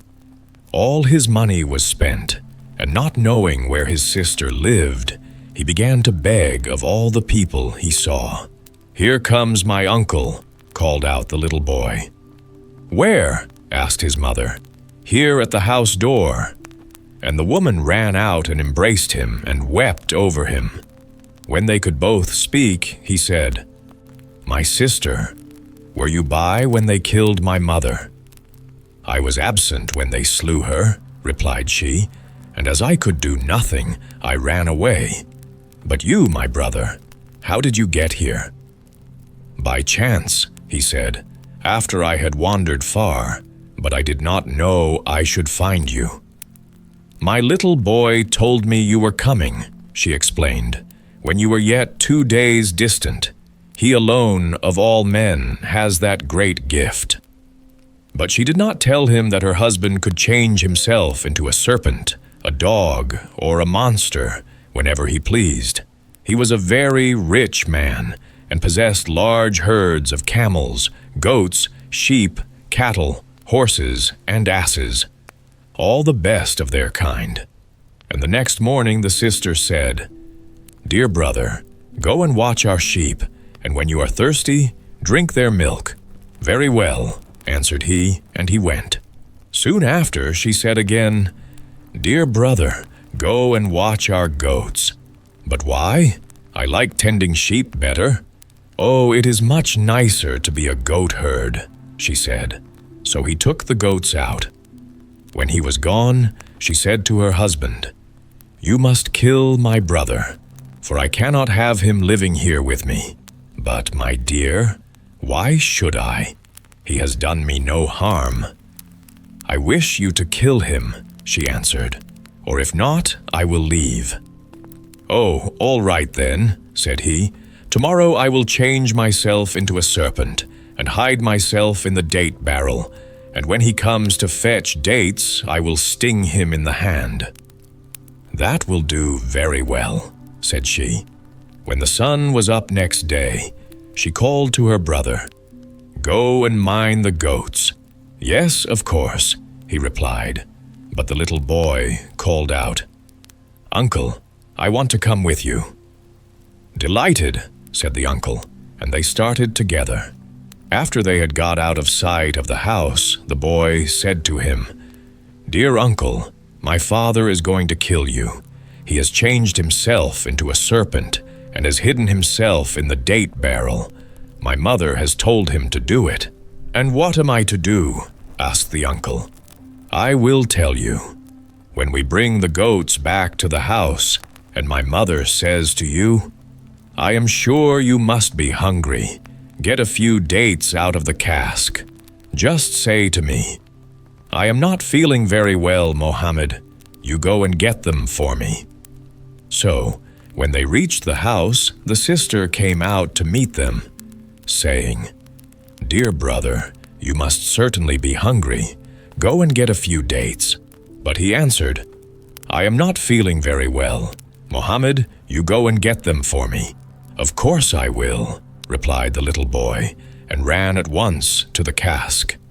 "No, no," his mother called after him. "Come here directly. Let your uncle fetch them himself." But the boy would not listen, and crying out to her, "I would rather get them," thrust his hand into the date cask. Instead of the fruit, it struck against something cold and slimy, and he whispered softly, "Keep still. It is I, your son." Then he picked up his dates and went away to his uncle. "Here they are, dear uncle. Eat as many as you want." And his uncle ate them. When he saw that the uncle did not mean to come near the cask, the serpent crawled out and regained his proper shape. "I am thankful I did not kill him," he said to his wife, "for after all, he is my brother-in-law, and it would have been a great sin." "Either you kill him or I leave you," said she. "Well, well," sighed the man, "tomorrow I will do it." The woman let that night go by without doing anything further, but at daybreak she said to her brother, "Get up, brother. It is time to take the goats to pasture." "All right," cried he. "I will come with you, uncle," called out the little boy. "Yes, come along," replied he. But the mother ran up, saying, "The child must not go out in this cold, or he will be ill." To which he only answered, "Nonsense, I am going, so it is no use your talking. I am going, I am. "Then go," she said. And so they started, driving the goats in front of them. When they reached the pasture, the boy said to his uncle, "Dear uncle, this night my father means to kill you. While we are away, he will creep into your room and hide in the straw. Directly we get home, my mother will say to you, 'Take that straw and give it to the sheep, and if you do, he will bite you.'" "Then what am I to do?" asked the man. "Oh, do not be afraid, dear uncle. I will kill my father myself." "All right," replied the uncle. As they drove back the goats towards the house, the sister cried, "Be quick, dear brother. Go and get me some straw for the sheep." "Let me go," said the boy. "You are not big enough. Your uncle will get it," replied she. "We will both get it," answered the boy. "Come, uncle, let us go and fetch that straw." "All right," replied the uncle, and they went to the door of the room. "It seems very dark," said the boy.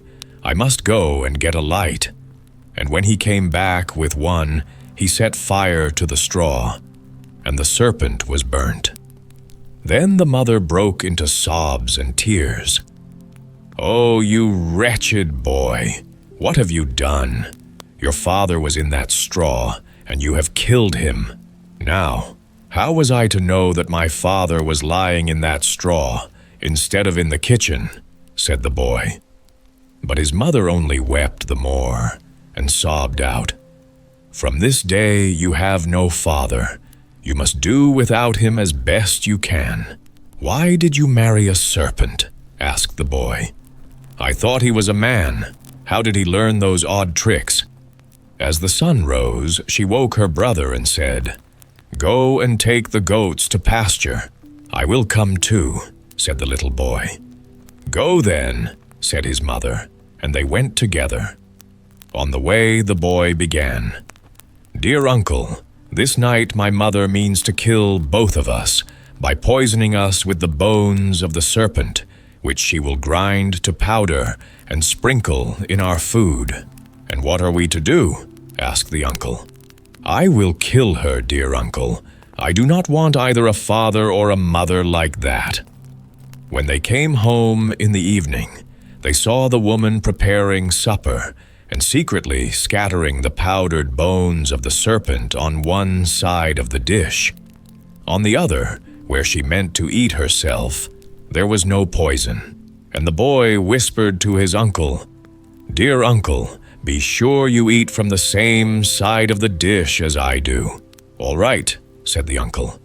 So they all three sat down to the table, but before they helped themselves, the boy said, "I am thirsty, mother. Will you get me some milk?" "Very well," said she, "but you had better begin your supper." And when she came back with the milk, they were both eating busily. "Sit down and have something too," said the boy. And she sat down and helped herself from the dish, but at the very first moment she sank dead upon the ground. "She has got what she meant for us," observed the boy, "and now we will sell all the sheep and cattle." So the sheep and cattle were sold, and the uncle and nephew took the money and went to see the world. For 10 days they traveled through the desert, and then they came to a place where the road parted in two. "Uncle," said the boy. "Well, what is it?" replied he. "You see these two roads? You must take one and I the other, for the time has come when we must part." But the uncle cried, "No, no, my boy, we will keep together always." "Alas, that cannot be," said the boy. "So tell me which way you will go." "I will go to the west," said the uncle. "One word before I leave you," continued the boy. "Beware of any man who has red hair and blue eyes. Take no service under him." "All right," replied the uncle, and they parted. For 3 days the man wandered on without any food, till he was very hungry. Then, when he was almost fainting, a stranger met him and said, "Will you work for me?" "By contract?" asked the man. "Yes, by contract," replied the stranger, "and whichever of us breaks it shall have a strip of skin taken from his body." "All right," replied the man. "What shall I have to do?" "Every day you must take the sheep out to pasture and carry my old mother on your shoulders, taking great care her feet shall never touch the ground. And besides that, you must catch every evening 7 singing birds for my 7 sons." "That is easily done," said the man. Then they went back together, and the stranger said, "Here are your sheep, and now stoop down and let my mother climb on your back." "Very good," answered Mohammed's uncle. The new shepherd did as he was told, and returned in the evening with the old woman on his back, and the 7 singing birds in his pocket, which he gave to the 7 boys when they came to meet him. So the days passed, each one exactly like the other. At last, one night, he began to weep and cried, "Oh, what have I done that I should have to perform such hateful tasks?" And his nephew Mohammed saw him from afar and thought to himself, "My uncle is in trouble. I must go and help him." And the next morning he went to his master and said, "Dear master, I must go to my uncle, and I wish to send him here instead of myself, while I serve under his master, and that you may know it is he and no other man. I will give him my staff and put my mantle on him." "All right," said the master. Mohammed set out on his journey, and in 2 days he arrived at the place where his uncle was standing, with the old woman on his back, trying to catch the birds as they flew past. And Mohammed touched him on the arm, and spoke. "Dear uncle, did I not warn you never to take service under any blue-eyed, red-haired man? But what could I do?" asked the uncle. "I was hungry, and he passed, and we signed a contract." "Give the contract to me," said the young man. "Here it is," replied the uncle, holding it out. "Now," continued Mohammed, "let the old woman get down from your back." "Oh no, I mustn't do that," cried he. But the nephew paid no attention and went on talking. "Do not worry yourself about the future. I see my way out of it all. And first, you must take my stick and my mantle and leave this place. After 2 days' journey, straight before you, you will come to some tents which are inhabited by shepherds. Go in there and wait." "All right," answered the uncle. Then Mohammed with the magic finger picked up a stick and struck the old woman with it, saying, "Get down and look after the sheep. I want to go to sleep." "Oh, certainly," replied she. So Mohammed lay down comfortably under a tree and slept till evening. Towards sunset, he woke up and said to the old woman, "Where are the singing birds which you have got to catch?" "You never told me anything about that," replied she. "Oh, didn't I?" he answered. "Well, it is part of your business, and if you don't do it, I shall just kill you." "Of course I will catch them," cried she in a hurry, and ran about the bushes after the birds, till thorns pierced her foot, and she shrieked from pain and exclaimed, "Oh dear, how unlucky I am, and how abominably this man is treating me." However, at last she managed to catch the 7 birds, and brought them to Mohammed, saying, "Here they are. Then now we will go back to the house," said he. When they had gone some way, he turned to her sharply. "Be quick and drive the sheep home, for I do not know where their fold is." And she drove them before her. By and by the young man spoke. "Look here, old hag, if you say anything to your son about my having struck you, or about my not being the old shepherd, I'll kill you." "Oh no, of course I won't say anything."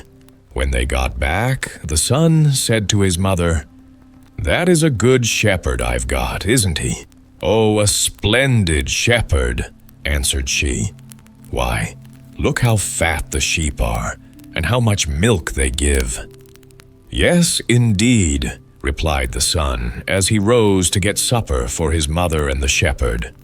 In the time of Mohammed's uncle, the shepherd had had nothing to eat but the scraps left by the old woman, but the new shepherd was not going to be content with that. "You will not touch the food till I have had as much as I want," whispered he. "Very good," replied she. And when he had had enough, he said, "Now eat." But she wept and cried, "That was not written in your contract. You were only to have what I left." "If you say a word more, I will kill you," said he. The next day he took the old woman on his back and drove the sheep in front of him till he was some distance from the house, when he let her fall and said, "Quick, go and mind the sheep." Then he took a ram and killed it. He lit a fire and broiled some of its flesh and called to the old woman, "Come and eat with me." And she came. But instead of letting her eat quietly, he took a large lump of the meat and rammed it down her throat with his crook, so that she died. And when he saw she was dead, he said, "That is what you have got for tormenting my uncle," and left her lying where she was, while he went after the singing birds. It took him a long time to catch them, but at length he had the whole 7 hidden in the pockets of his tunic, and then he threw the old woman's body into some bushes and drove the sheep before him back to their fold. And when they drew near the house, the 7 boys came to meet him, and he gave a bird to each. "Why are you weeping?" asked the boys as they took their birds. "Because your grandmother is dead." And they ran and told their father. Then the man came up and said to Mohammed, "What was the matter? How did she die?" And Mohammed answered, "I was tending the sheep when she said to me, 'Kill me that ram, I am hungry.' So I killed it and gave her the meat, but she had no teeth, and it choked her." "But why did you kill the ram instead of one of the sheep?" asked the man. "What was I to do?" said Mohammed. "I had to obey orders." "Well, I must see to her burial," said the man. And the next morning Mohammed drove out the sheep as usual, thinking to himself, "Thank goodness I've got rid of the old woman. Now for the boys." All day long he looked after the sheep, and towards evening he began to dig some little holes in the ground, out of which he took 6 scorpions. These he put in his pockets, together with one bird which he caught. After this he drove his flock home. When he approached the house, the boys came out to meet him as before, saying, "Give me my bird." And he put a scorpion into the hand of each, and it stung him, and he died. But to the youngest only he gave a bird. As soon as he saw the boys lying dead on the ground, Mohammed lifted up his voice and cried loudly, "Help! Help! The children are dead." And the people came running fast, saying, "What has happened? How have they died?" And Mohammed answered, "It was your own fault. The boys had been accustomed to birds, and in this bitter cold their fingers grew stiff and could hold nothing, so that the birds flew away, and their spirits flew with them. Only the youngest, who managed to keep tight hold of his bird, is still alive." And the father groaned and said, "I have borne enough. Bring no more birds, lest I lose the youngest also." "All right," said Mohammed. As he was driving the sheep out to grass, he said to his master, "Out there is a splendid pasture, and I will keep the sheep there for 2 or perhaps 3 days, so do not be surprised at our absence." "Very good," said the man, and Mohammed started. For 2 days he drove them on and on, till he reached his uncle and said to him, "Dear uncle, take these sheep and look after them. I have killed the old woman and the boys, and the flock I have brought to you." And Mohammed answered, "While the sheep were grazing, robbers came and drove them away, and because I tried to prevent them, they struck me on the head and bound my hands. See how bloody I am." "What shall we do?" said the master. "Are the animals far off?" "So far that you are not likely ever to see them again," replied Mohammed.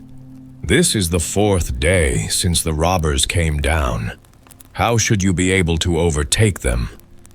"Then go and herd the cows," said the man. "All right," replied Mohammed, and for 2 days he went.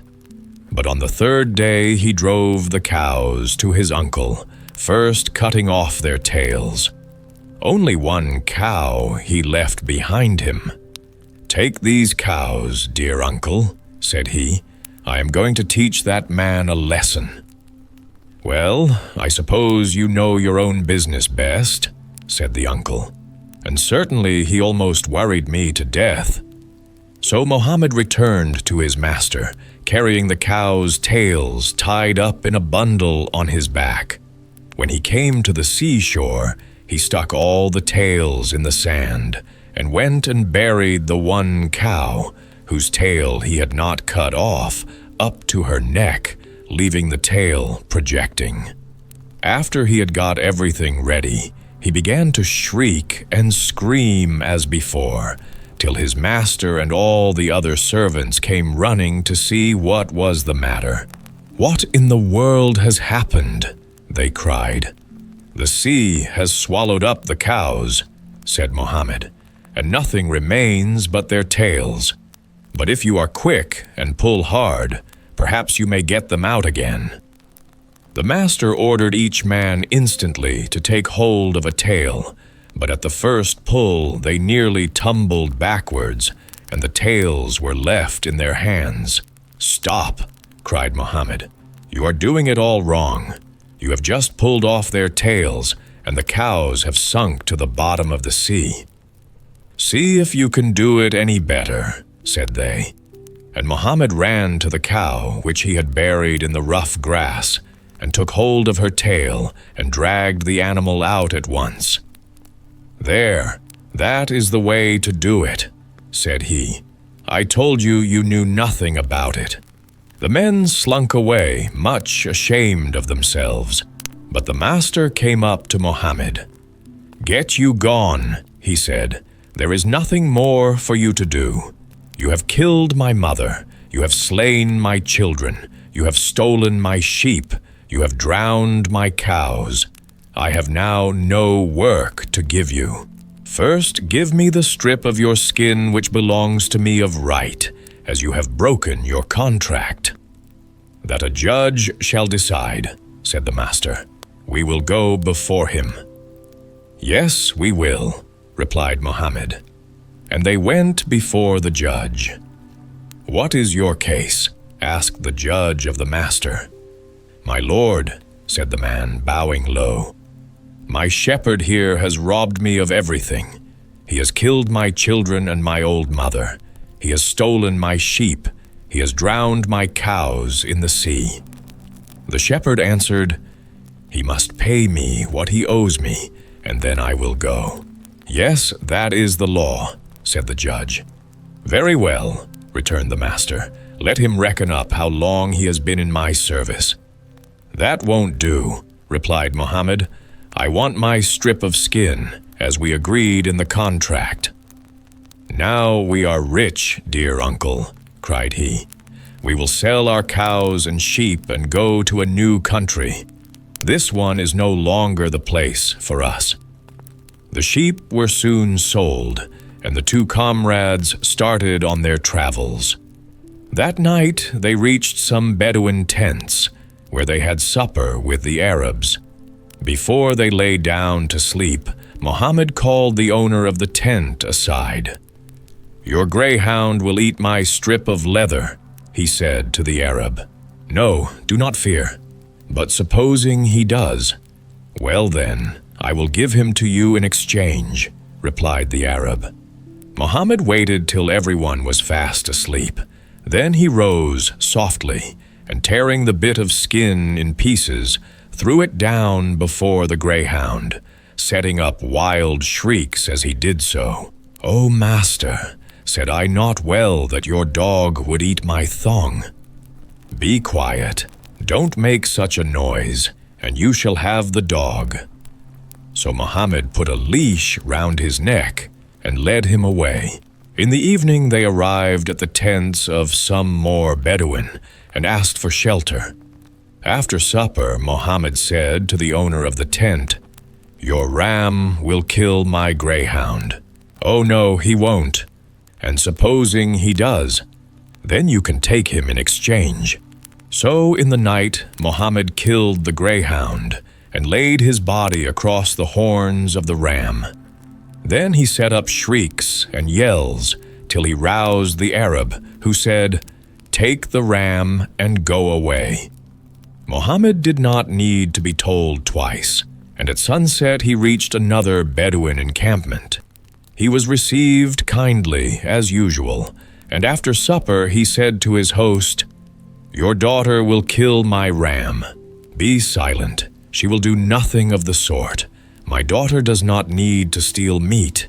She has some every day."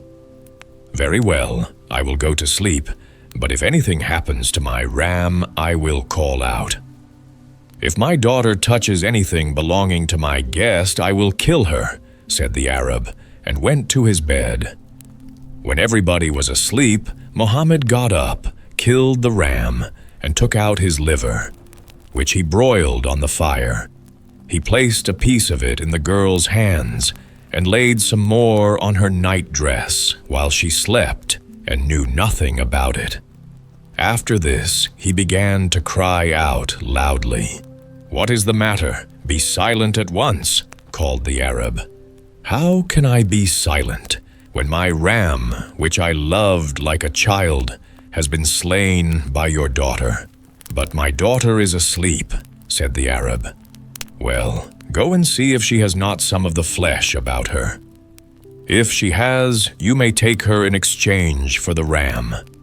And as they found the flesh exactly as Mohammed had foretold, the Arab gave his daughter a good beating, and then told her to get out of sight, for she was now the property of this stranger. They wandered in the desert till, at nightfall, they came to a Bedouin encampment, where they were hospitably bidden to enter. Before lying down to sleep, Mohammed said to the owner of the tent, "Your mare will kill my wife." "Certainly not." "And if she does, then you shall take the mare in exchange." When everyone was asleep, Mohammed said softly to his wife, "Maiden, I have got such a clever plan. I am going to bring in the mare and put it at your feet, and I will cut you just a few little flesh wounds so that you may be covered with blood, and everybody will suppose you to be dead. But remember that you must not make a sound, or we shall both be lost." This was done, and then Mohammed wept and wailed louder than ever. The Arab hastened to the spot and cried, "Oh, cease making that terrible noise. Take the mare and go, but carry off the dead girl with you. She can lie quite easily across the mare's back." Then Mohammed and his uncle picked up the girl, and placing her on the mare's back, led it away, being very careful to walk one on each side, so that she might not slip down and hurt herself. After the Arab tents could be seen no longer, the girl sat up on the saddle and looked about her, and as they were all hungry, they tied up the mare and took out some dates to eat. When they had finished, Mohammed said to his uncle, "Dear uncle, the maiden shall be your wife. I give her to you. But the money we got from the sheep and cows we will divide between us. You shall have 2/3, and I will have 1. For you will have a wife, but I never mean to marry. And now, go in peace, for never more will you see me. The bond of bread and salt is at an end between us." So they wept and fell on each other's necks and asked forgiveness for any wrongs in the past. Then they parted and went their ways. Bobino. Once on a time, there was a rich merchant who had an only son called Bobino. Now, as the boy was clever and had a great desire for knowledge, his father sent him to be under a master, from whom he thought he would learn to speak all sorts of foreign languages. After some years with this master, Bobino returned to his home.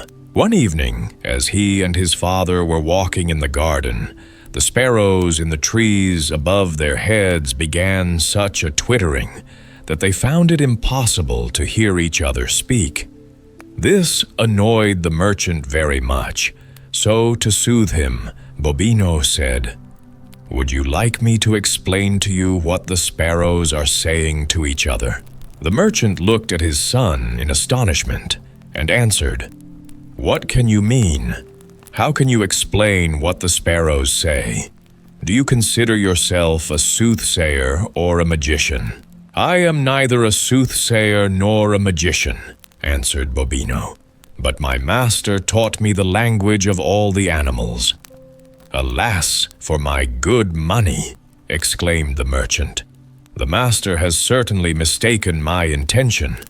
Of course I meant you to learn the languages that human beings talk, and not the language of animals."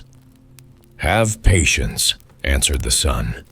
"My master thought it best to begin with the language of animals, and later to learn the languages of human beings." On their way into the house, the dog ran to meet them, barking furiously. "What can be the matter with the beast?" said the merchant. "Why should he bark at me like that when he knows me quite well?" "Shall I explain to you what he is saying?" said Bobino. "Leave me in peace, and don't trouble me with your nonsense," said the merchant quite crossly. "How my money has been wasted." A little later, as they sat down to supper, some frogs in a neighboring pond set up such a croaking as had never been heard.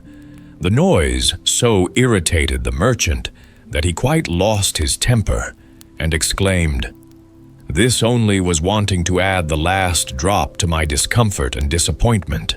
"Shall I explain to you?" began Bobino. "Will you hold your tongue with your explanations?" shouted the merchant.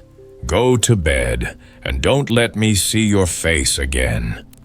So Bobino went to bed and slept soundly.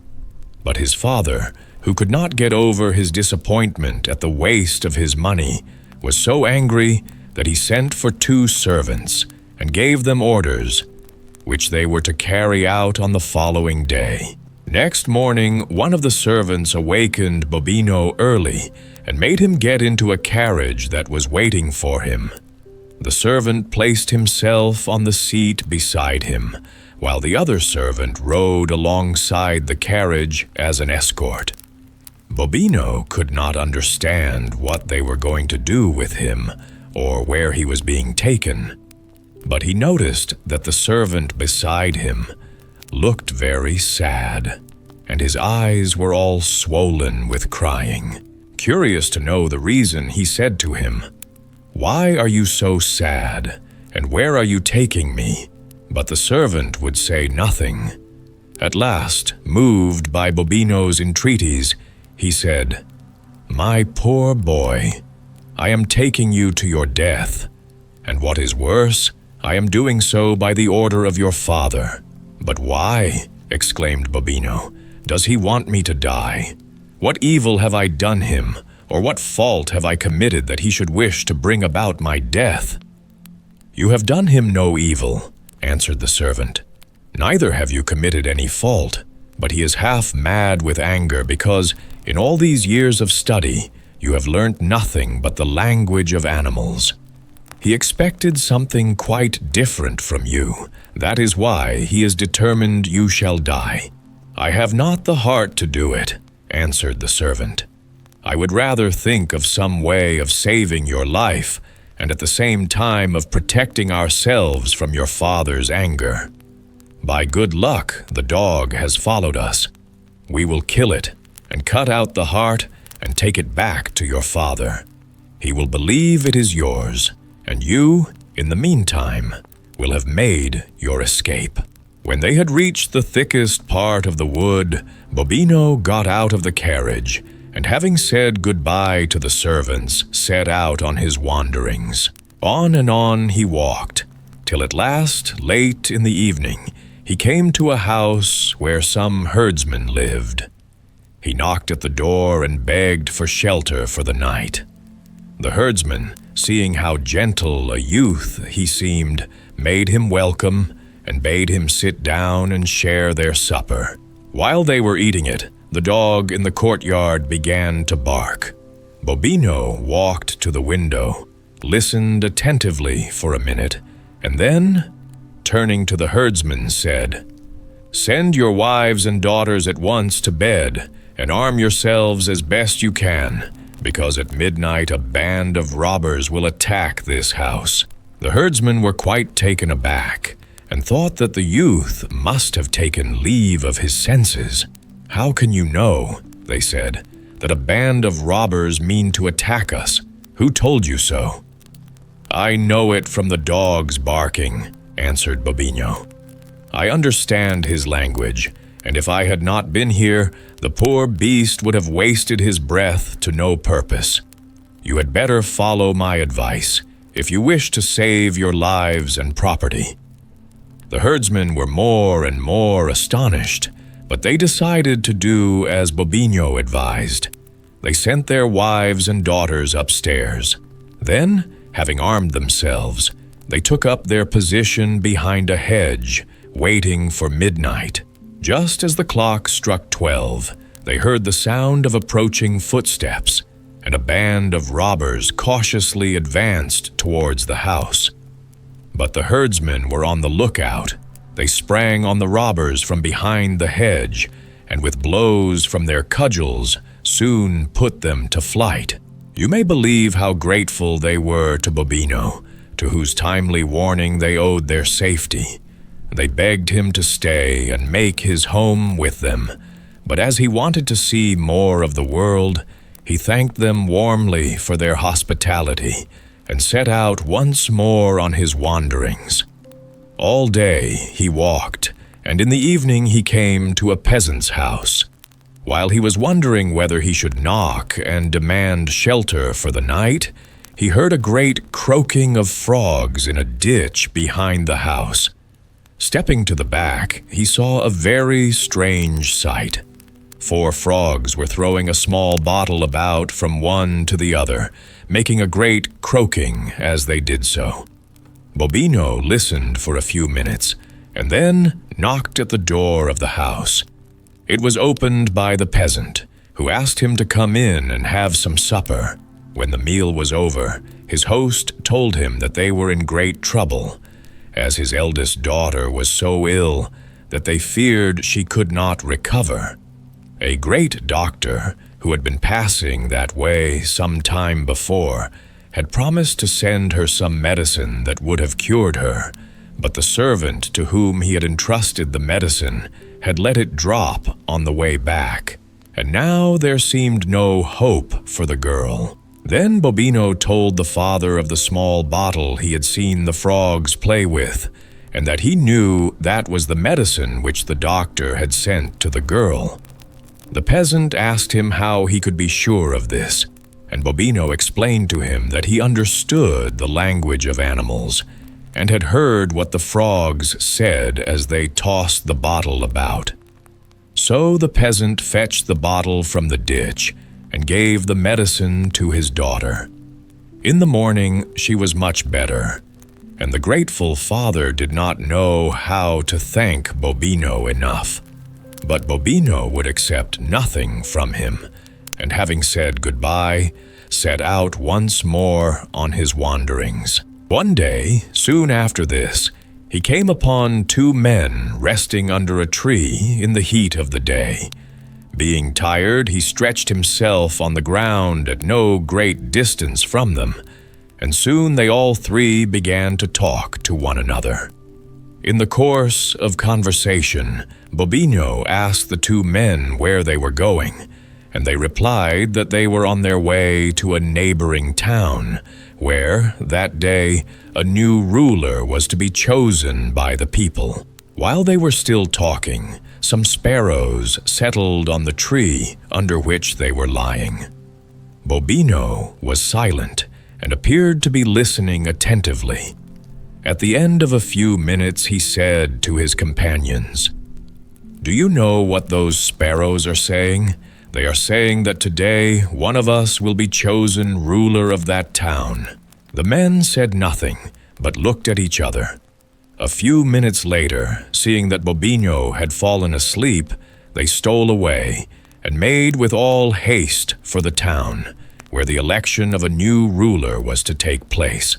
A great crowd was assembled in the marketplace, waiting for the hour when an eagle should be let loose from a cage, for it had been settled that on whosoever house the eagle alighted, the owner of that house should become ruler of the town. At last the hour arrived. The eagle was set free, and all eyes were strained to see where it would alight. But circling over the heads of the crowd, it flew straight in the direction of a young man, who was at that moment entering the town. This was none other than Bobino, who had awakened soon after his companions had left him, and had followed in their footsteps. All the people shouted and proclaimed that he was their future ruler, and he was conducted by a great crowd to the governor's house, which was for the future to be his home. And here he lived happily, and ruled wisely over the people. The Dog and the Sparrow. There was once upon a time a sheepdog whose master was so unkind that he starved the poor beast and ill-treated him in the cruelest manner. At last, the dog determined to stand this ill usage no longer, and one day he ran away from home. As he was trotting along the road, he met a sparrow, who stopped him and said, "Brother, why do you look so sad?" The dog answered, "I am sad because I am hungry and have nothing to eat." "If that's all, dear brother," said the sparrow, "come to the town with me, and I'll soon get food for you." So they went together to the town, and when they came to a butcher's shop, the sparrow said to the dog, "You stand still, and I'll peck down a piece of meat for you." First, she looked all round to see that no one was watching her, and then she set to work to peck at a piece of meat that lay on the edge of a shelf, till at last it fell down. The dog seized it ravenously and ran with it to a dark corner where he gobbled it up in a very few minutes. When he had finished it, the sparrow said, "Now come with me to another shop, and I will get you a second piece, so that your hunger may be satisfied." When the dog had finished the second piece of meat, the sparrow asked him, "Brother, have you had enough now?" "Yes," replied the dog. "I've had quite enough meat, but I haven't had any bread yet." The sparrow said, "You shall have as much bread as you like, only come with me." Then she led him to a baker's shop, and pecked so long at 2 rolls on a shelf that at last they fell down, and the dog ate them up. But still his hunger was not appeased, so the sparrow took him to another baker's shop, and got some more rolls for him. Then she asked him, "Well, brother, are you satisfied?" "Yes," he replied, "and now let us go for a little walk outside the town." So the two went for a stroll into the country, but the day was very hot, and after they had gone a short distance, the dog said, "I am very tired, and would like to go to sleep." "Sleep, then," said the sparrow, "and I will keep watch meantime on the branch of a tree." So the dog lay down in the middle of the road, and was soon fast asleep. While he was sleeping, a carter passed by, driving a wagon drawn by 3 horses and laden with 2 barrels of wine. The sparrow noticed that the man was not going out of his way to avoid the dog, but was driving right in the middle of the road where the poor animal lay. So she called out, "Carter, take care what you are about, or I shall make you suffer for it." But the carter merely laughed at her words, and cracking his whip, he drove his wagon right over the dog, so that the heavy wheels killed him. Then the sparrow called out, "You have caused my brother's death, and your cruelty will cost you your wagon and horses." "Wagon and horses indeed," said the carter. "I'd like to know how you could rob me of them." The sparrow said nothing, but crept under the cover of the wagon, and pecked so long at the bung-hole of one of the barrels that at last she got the cork away. And all the wine ran out without the carter's noticing it. But at last he turned round and saw that the bottom of the cart was wet. And when he examined it, he found that one of the barrels was quite empty. "Oh, what an unlucky fellow I am," he exclaimed. "You'll have worse luck still," said the sparrow, as she perched on the head of one of the horses and pecked out its eyes. When the carter saw what had happened, he seized an axe and tried to hit the sparrow with it. But the little bird flew up into the air, and the carter only hit the blind horse on the head, so that it fell down dead. "Oh, what an unlucky fellow I am," he exclaimed again. "You'll have worse luck yet," said the sparrow. And when the carter drove on with his 2 horses, she crept under the covering again, and pecked away at the cork of the second barrel till she got it away, and all the wine poured out onto the road. When the carter perceived this fresh disaster, he called out once more, "Oh, what an unlucky fellow I am!" But the sparrow answered, "Your bad luck is not over yet." And flying on to the head of the second horse, she pecked out its eyes. The carter jumped out of the wagon and seized his axe, with which he meant to kill the sparrow. But the little bird flew high into the air, and the blow fell on the poor blind horse instead, and killed it on the spot. Then the carter exclaimed, "Oh, what an unlucky fellow I am!" "You've not got to the end of your bad luck yet," sang the sparrow, and perching on the head of the third horse, she pecked out its eyes. The carter, blind with rage, let his axe fly at the bird, but once more she escaped the blow, which fell on the only remaining horse, and killed it. And again the carter called out, "Oh, what an unlucky fellow I am!" "You'll have worse luck yet," said the sparrow, "for now I mean to make your home desolate." The carter had to leave his wagon on the road, and he went home in a towering passion. As soon as he saw his wife, he called out, "Oh, what bad luck I have had! All my wine is spilt, and my horses are all three dead." "My dear husband," replied his wife, "your bad luck pursues you, for a wicked little sparrow has assembled all the other birds in the world, and they are in our barn eating everything up." The carter went out to the barn where he kept his corn, and found it was just as his wife had said. Thousands and thousands of birds were eating up the grain, and in the middle of them sat the little sparrow. When he saw his old enemy, the carter cried out, "Oh, what an unlucky fellow I am!" "Not unlucky enough yet," answered the sparrow. "For mark my words, carter, your cruel conduct will cost you your life." And with these words, she flew into the air.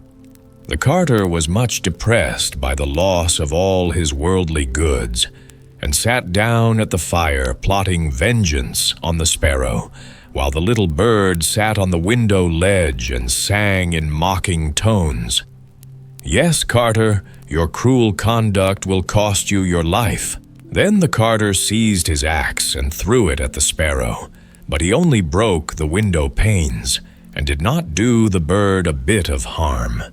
She hopped in through the broken window, and perching on the mantelpiece, she called out, "Yes, carter, it will cost you your life." The carter, quite beside himself with rage, flew at the sparrow again with his axe, but the little creature always eluded his blows, and he only succeeded in destroying all his furniture. At last, however, he managed to catch the bird in his hands. Then his wife called out, "Shall I wring her neck?" "Certainly not," replied her husband.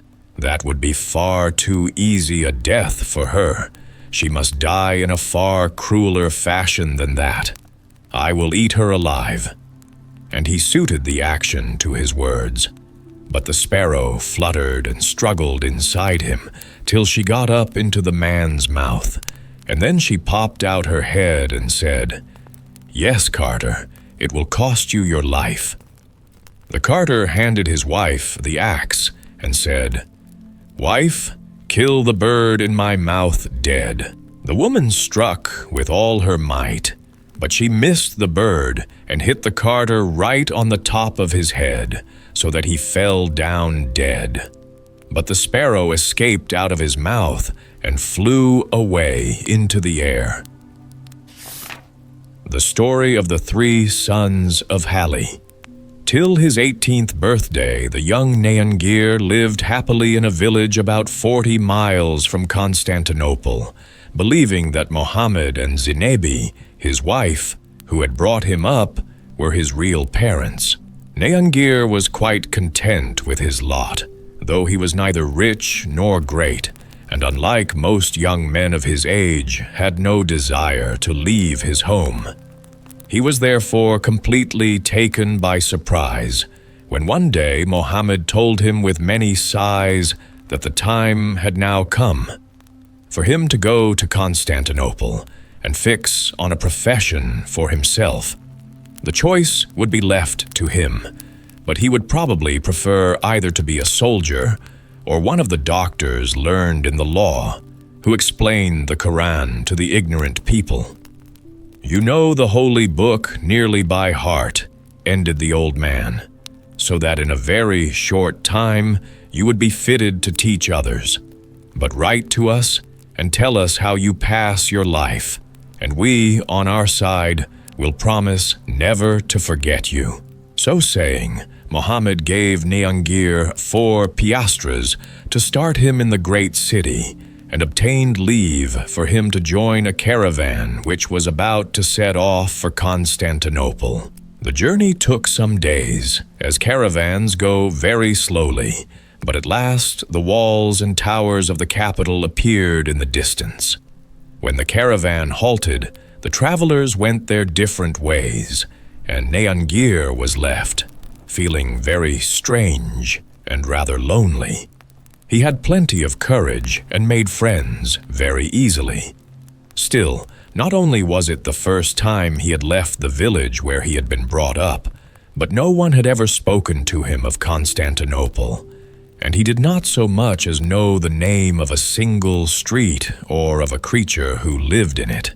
Wondering what he was to do next, Neangir stood still for a moment to look about him, when suddenly a pleasant-looking man came up, and bowing politely, asked if the youth would do him the honor of staying in his house till he had made some plans for himself. Neangir, not seeing anything else he could do, accepted the stranger's offer and followed him home. They entered a large room, where a girl of about 12 years old was laying 3 places at the table. "Zelida," said the stranger, "was I not quite right when I told you that I should bring back a friend to sup with us?" "My father," replied the girl, "you are always right in what you say, and what is better still, you never mislead others." As she spoke, an old slave placed on the table a dish called pilau, made of rice and meat, which is a great favorite among people in the East, and setting down glasses of sherbet before each person, left the room quietly. During the meal, the host talked a great deal upon all sorts of subjects, but Neangir did nothing but look at Zelida as far as he could without being positively rude. The girl blushed and grew uncomfortable, and at last turned to her father. "The stranger's eyes never wander from me," she said in a low and hesitating voice. "If Hassan should hear of it, jealousy will make him mad." "No, no," replied the father. "You are certainly not for this young man. Did I not tell you before that I intend him for your sister Argentine? I will at once take measures to fix his heart upon her." And he rose and opened a cupboard, from which he took some fruits and a jug of wine, which he put on the table, together with a small silver and mother-of-pearl box.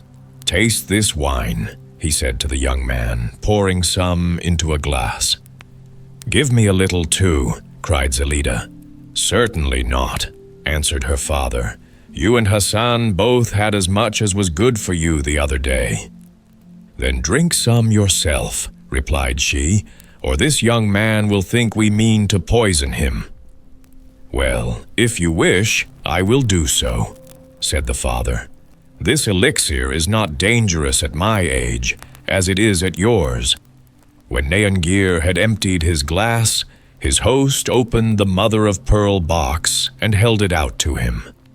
Neangir was beside himself with delight at the picture of a young maiden more beautiful than anything he had ever dreamed of.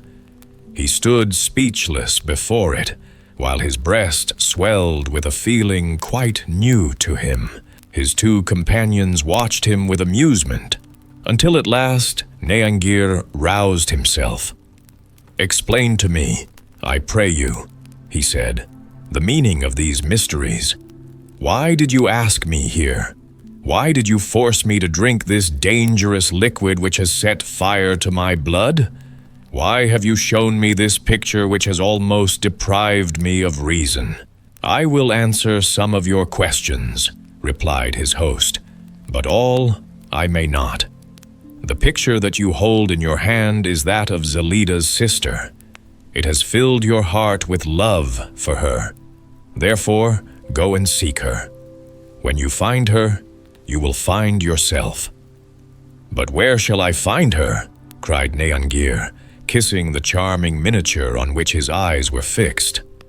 "I am unable to tell you more," replied his host cautiously. "But I can," interrupted Zelida eagerly. "Tomorrow you must go to the Jewish bazaar and buy a watch from the second shop on the right hand, and at midnight—" But what was to happen at midnight, Neangir did not hear, for Zelida's father hastily laid his hand over her mouth, crying, "Oh, be silent, child. Would you draw down on you by imprudence the fate of your unhappy sisters?"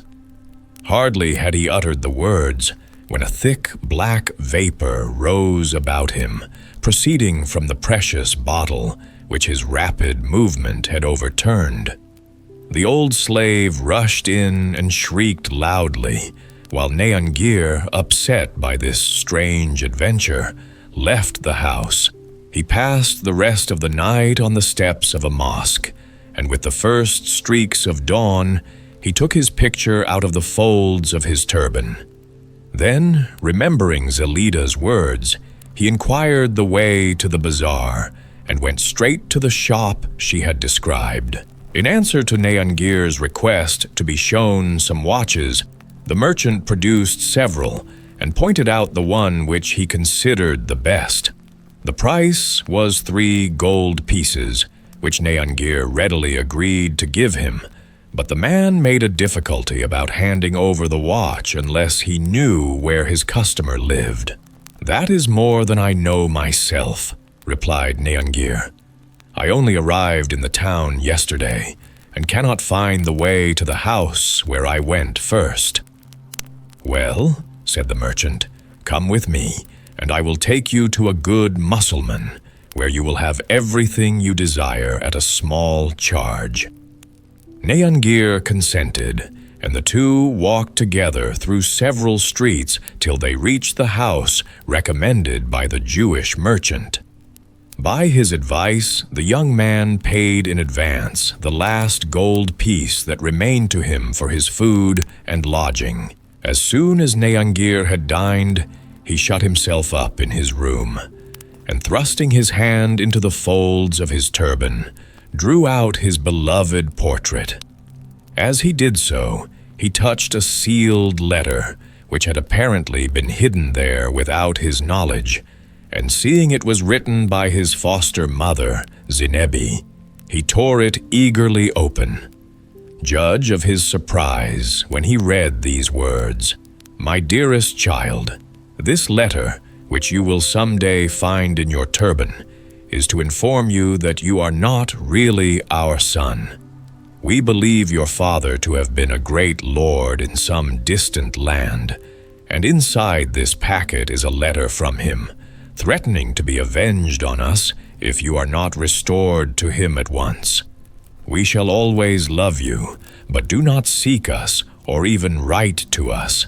It will be useless." In the same wrapper was a roll of paper with a few words as follows, traced in a hand unknown to Neangir: "Traitors, you are no doubt in league with those magicians who have stolen the 2 daughters of the unfortunate Sirocco, and have taken from them the talisman given them by their father. You have kept my son from me, but I have found out your hiding place, and swear by the holy prophet to punish your crime. The stroke of my scimitar is swifter than the lightning. The unhappy Neangir, on reading these 2 letters, of which he understood absolutely nothing, felt sadder and more lonely than ever. It soon dawned on him that he must be the son of the man who had written to Mohammed and his wife, but he did not know where to look for him, and indeed thought much more about the people who had brought him up and whom he was never to see again. To shake off these gloomy feelings, so as to be able to make some plans for the future, Neangir left the house and walked briskly about the city till darkness had fallen. He then retraced his steps and was just crossing the threshold when he saw something at his feet sparkling in the moonlight. He picked it up and discovered it to be a gold watch shining with precious stones.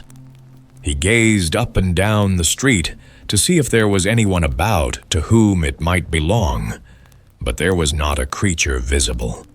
So he put it in his sash, by the side of a silver watch which he had bought from the Jew that morning. The possession of this piece of good fortune cheered Neangir up a little. For, thought he, I can sell these jewels for at least 1,000 sequins, and that will certainly last me till I have found my father. And consoled by this reflection, he laid both watches beside him and prepared to sleep. In the middle of the night he awoke suddenly and heard a soft voice speaking, which seemed to come from one of the watches. "Aurora, my sister," it whispered gently. "Did they remember to wind you up at midnight?" "No, dear Argentine," was the reply. "And you?" "They forgot me too," answered the first voice, "and it is now 1 o'clock, so that we shall not be able to leave our prison till tomorrow, if we are not forgotten again. Then." "We have nothing now to do here," said Aurora. "We must resign ourselves to our fate. Let us go." Filled with astonishment, Neangir sat up in bed, and beheld by the light of the moon the 2 watches slide to the ground and roll out of the room past the cat's quarters. He rushed towards the door and onto the staircase, but the watches slipped downstairs without his seeing them and into the street. He tried to unlock the door and follow them, but the key refused to turn, so he gave up the chase and went back to bed. The next day all his sorrows returned with 10-fold force. He felt himself lonelier and poorer than ever, and in a fit of despair, he thrust his turban on his head, stuck his sword in his belt, and left the house determined to seek an explanation from the merchant who had sold him the silver watch. When Neangir reached the bazaar, he found the man he sought was absent from his shop, and his place filled by another Jew. "It is my brother you want," said he. "We keep the shop in turn, and in turn go into the city to do our business." "Ah, what business?" cried Neangir in a fury. "You are the brother of a scoundrel who sold me yesterday a watch that ran away in the night. But I will find it somehow, or else you shall pay for it, as you are his brother." "What is that you say?" asked the Jew, around whom a crowd had rapidly gathered. "A watch that ran away. If it had been a cask of wine, your story might be true, but a watch? That is hardly possible." "The Qadi shall say whether it is possible or not," replied Neangir, who at that moment perceived the other Jew enter the bazaar. Darting up, he seized him by the arm and dragged him to the Qadi's house, but not before the man whom he had found in the shop contrived to whisper to his brother, in a tone loud enough for Neangir to hear, "Confess nothing, or we shall both be lost." When the Qadi was informed of what had taken place, he ordered the crowd to be dispersed by blows, after the Turkish manner, and then asked Neangir to state his complaint. After hearing the young man's story, which seemed to him most extraordinary, He turned to question the Jewish merchant, who instead of answering raised his eyes to heaven and fell down in a dead faint. The judge took no notice of the swooning man, but told Neangir that his tale was so singular he really could not believe it, and that he should have the merchant carried back to his own house. This so enraged Neangir that he forgot the respect due to the Kadi and exclaimed at the top of his voice, "Recover this fellow from his fainting fit and force him to confess the truth," giving the Jew as he spoke a blow with his sword, which caused him to utter a piercing scream. "You see for yourself," said the Jew to the Kadi, "that this young man is out of his mind. I forgive him his blow, but do not, I pray you, leave me in his power." At that moment, the Bassa chanced to pass the Kadi's house, and hearing a great noise, entered to inquire the cause. When the matter was explained, he looked attentively at Neangir and asked him gently how all these marvels could possibly have happened. "My lord," replied Neangir, "I swear I have spoken the truth, and perhaps you will believe me when I tell you that I myself have been the victim of spells wrought by people of this kind, who should be rooted out from the earth. For 3 years I was changed into a 3-legged pot, and only returned to man's shape when one day a turban was laid upon my lid." At these words the Bassa rent his robe for joy, and embracing Neangir he cried, "O my son, have I found you at last? Do you not come from the house of Mohammed and Zinebi?" "Yes, my lord," replied Neangir. "It was they who took care of me during my misfortune and taught me by their example to be less worthy of belonging to you." "Blessed be the Prophet," said the Bassa, "who has restored one of my sons to me at the time I least expected it. You know," he continued, addressing the Kadi, "that during the first years of my marriage I had 3 sons by the beautiful Zambak. When he was 3 years old, a holy dervish gave the eldest a string of the finest coral, saying, 'Keep this treasure carefully and be faithful to the Prophet, and you will be happy.' To the second, who now stands before you, he presented a copper plate on which the name of Mohammed was engraved in 7 languages, telling him never to part from his turban, which was the sign of a true believer, and he would taste the greatest of all joys. While on the right arm of the third, the dervish clasped a bracelet with the prayer that his right hand should be pure and the left spotless, so that he might never know sorrow. My eldest son neglected the counsel of the dervish, and terrible troubles fell on him, as also on the youngest. To preserve the second from similar misfortunes, I brought him up in a lonely place, under the care of a faithful servant named Guluku, while I was fighting the enemies of our holy faith. On my return from the wars, I hastened to embrace my son, but both he and Guluku had vanished, and it is only a few months since that I learned that the boy was living with a man called Mohammed, whom I suspected of having stolen him. Tell me, my son, how it came about that you fell into his hands." "My lord," replied Neangir, "I can remember little of the early years of my life, save that I dwelt in a castle by the seashore with an old servant. I must have been about 12 years old, when one day, as we were out walking, we met a man whose face was like that of this Jew, coming dancing towards us. Suddenly, I felt myself growing faint. I tried to raise my hands to my head, but they had become stiff and hard. In a word, I had been changed into a copper pot, and my arms formed the handle. What happened to my companion I know not, but I was conscious that someone had picked me up and was carrying me quickly away. After some days, or so it seemed to me, I was placed on the ground near a thick hedge, and when I heard my captor snoring beside me, I resolved to make my escape. So I pushed my way among the thorns as well as I could, and walked on steadily for about an hour. You cannot imagine, my lord, how awkward it is to walk with 3 legs, especially when your knees are as stiff as mine were. At length, after much difficulty, I reached a market garden and hid myself deep down among the cabbages, where I passed a quiet night. The next morning, at sunrise, I felt someone stooping over me and examining me closely. "What have you got there, Zinebi?" said the voice of a man a little way off.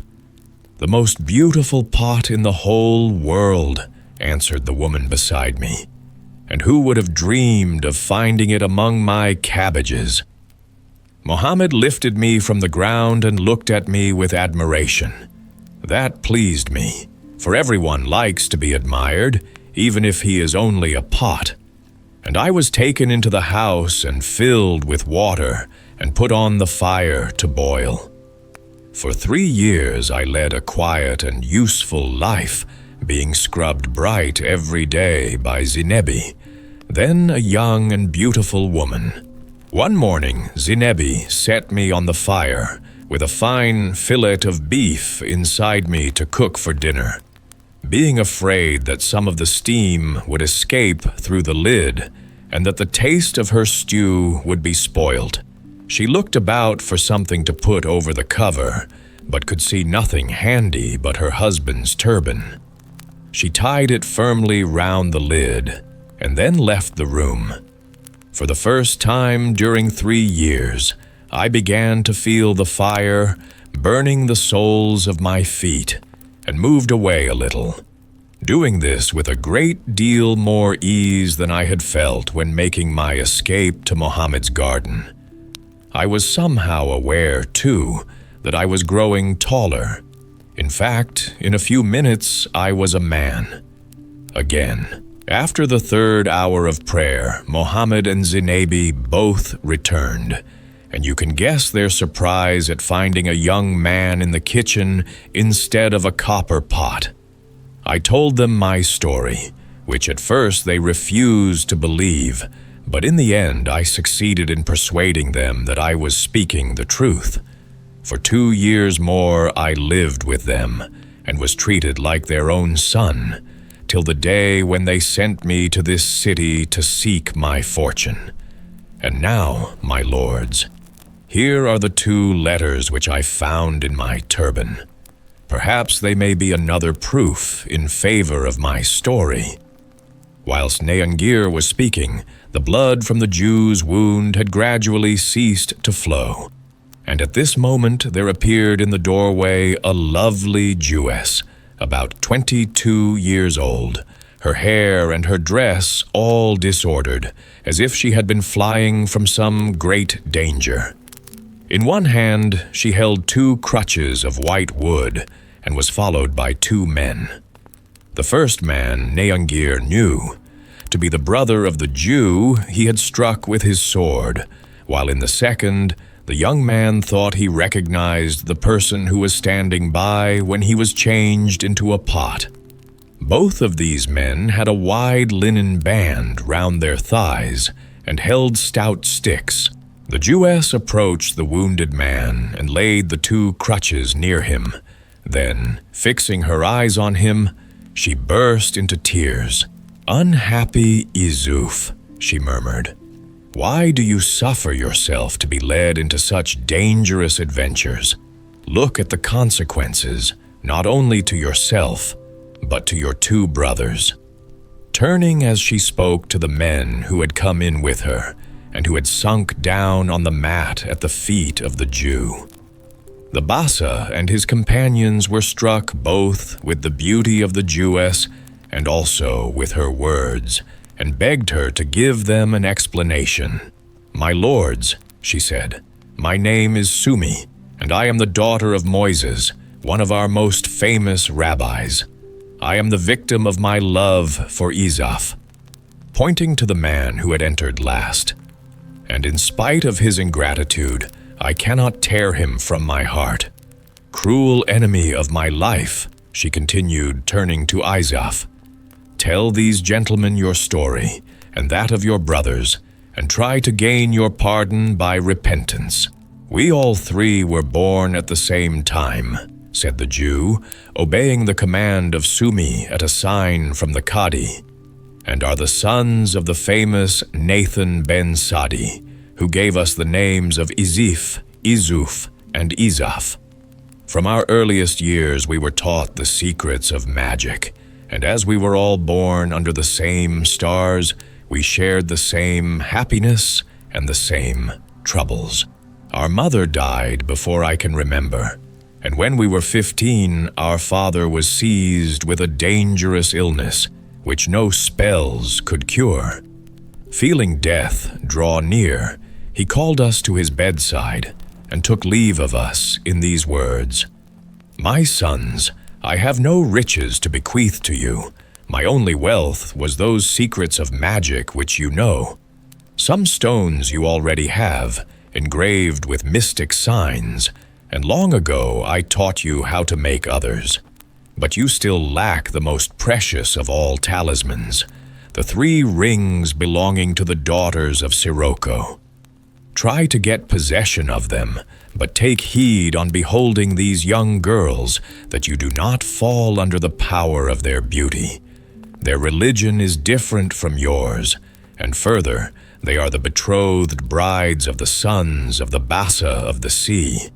And to preserve you from a love which can bring you nothing but sorrow, I counsel you in time of peril to seek out the daughter of Moises the rabbi, who cherishes a hidden passion for Izaf and possesses the book of spells, which her father himself wrote with the sacred ink that was used for the Talmud. Oh, so saying, our father fell back on his cushions and died, leaving us burning with desire for the 3 rings of the daughters of Sirocco.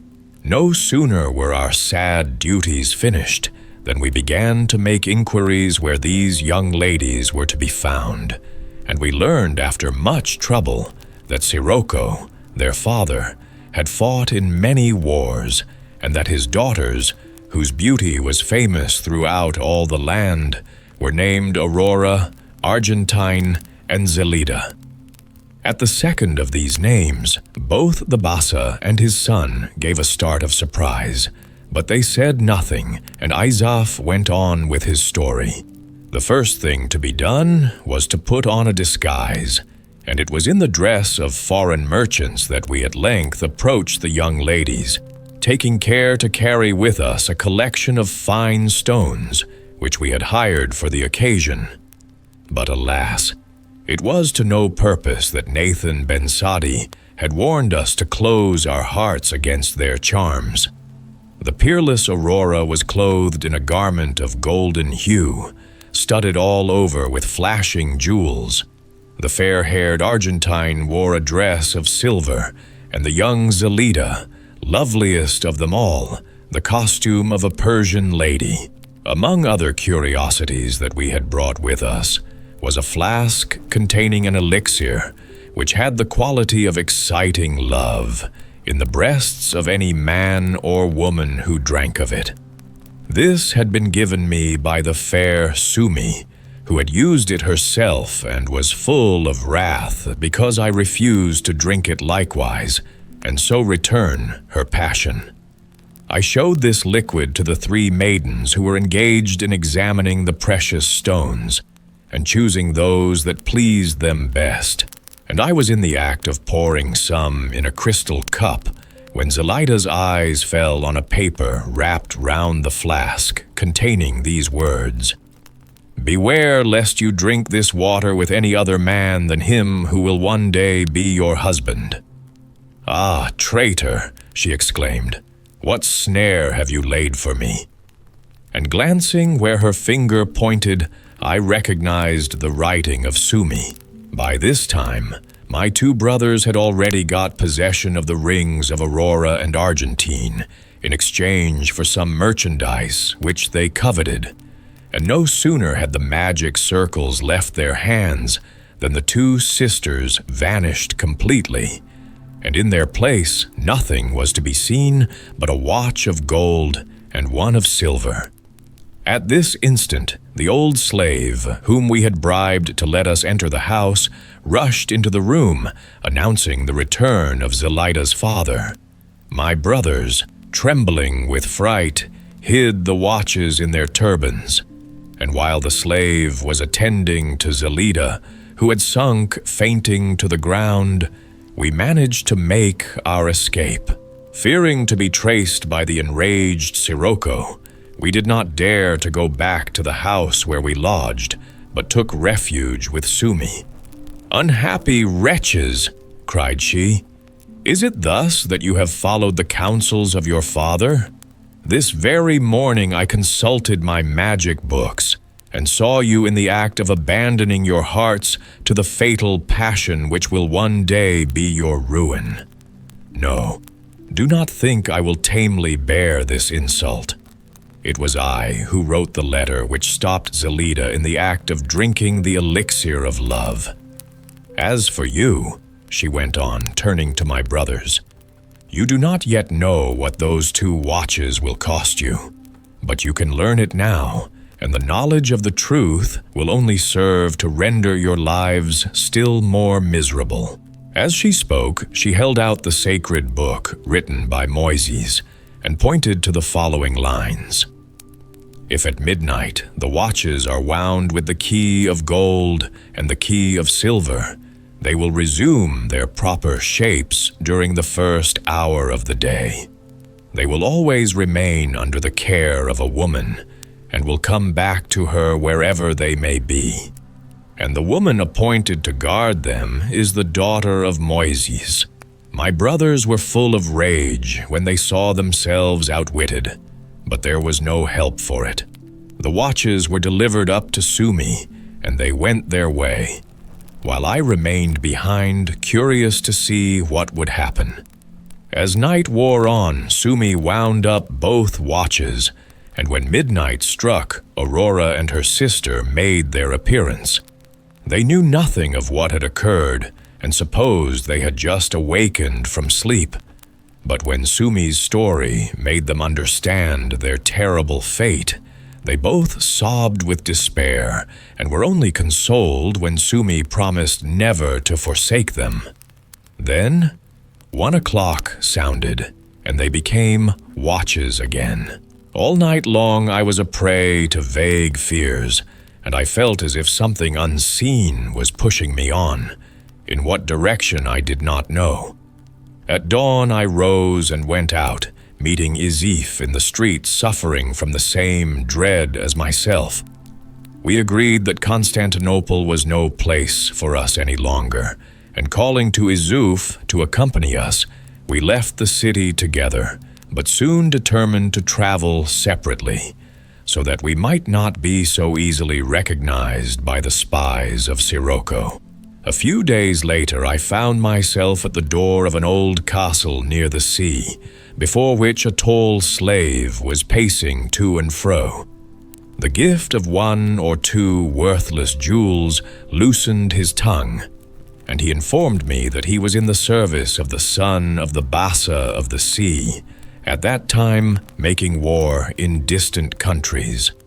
The youth, he told me, had been destined from his boyhood to marry the daughter of Sirocco, whose sisters were to be the brides of his brothers, and went on to speak of the talisman that his charge possessed.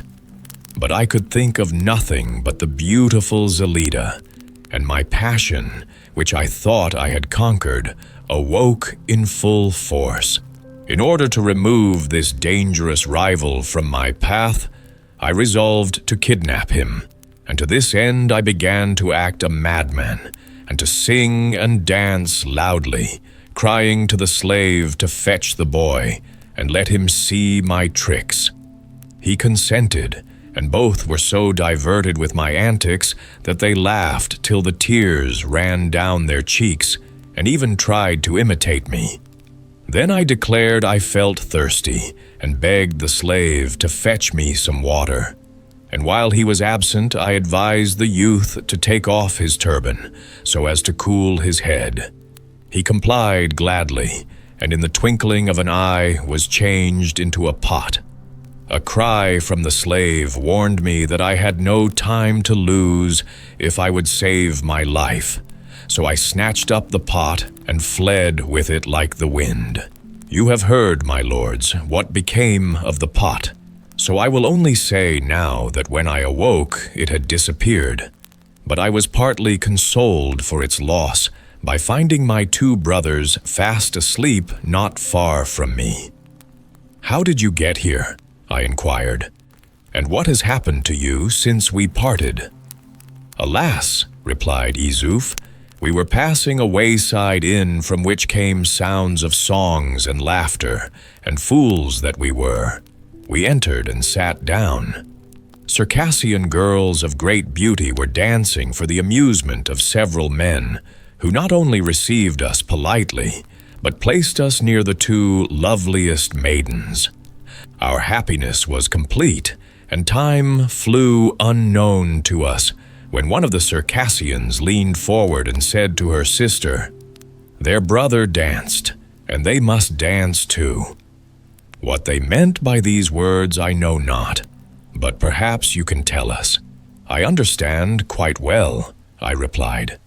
They were thinking of the day that I stole the son of the Bassa and had danced before him. Bah, perhaps you are right, continued Izuf, for the 2 ladies took our hands and danced with us till we were quite exhausted, and when at last we sat down a second time to table, we drank more wine than was good for us.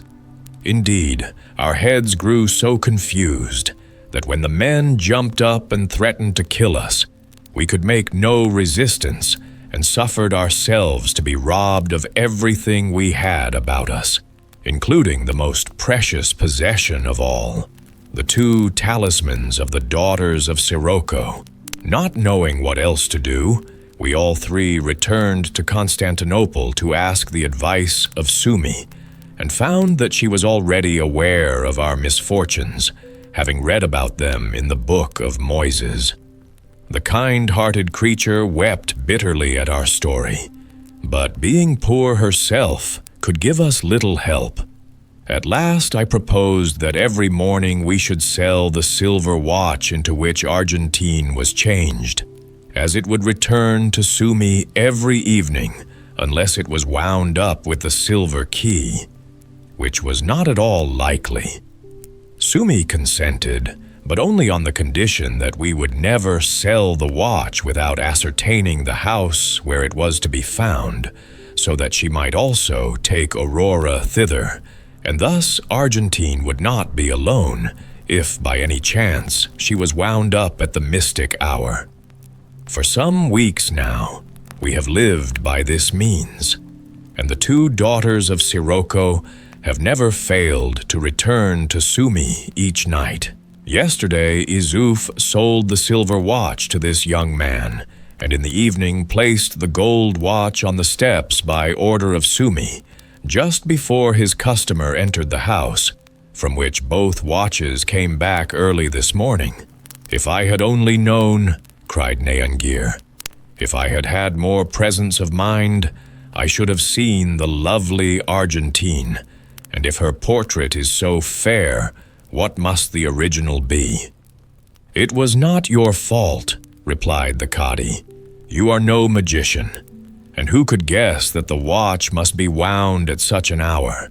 But I shall give orders that the merchant is to hand it over to you, and this evening you will certainly not forget. It is impossible to let you have it today, answered Izuf, for it is already sold. If that is so, said the Cadi, you must return the 3 gold pieces which the young man paid. The Jew, delighted to get off so easily, put his hand in his pocket when Neangir stopped him. No, no, he exclaimed. "It is not money I want, but the adorable Argentine. Without her, everything is valueless." "My dear Kadi," said the Bassa, "he is right.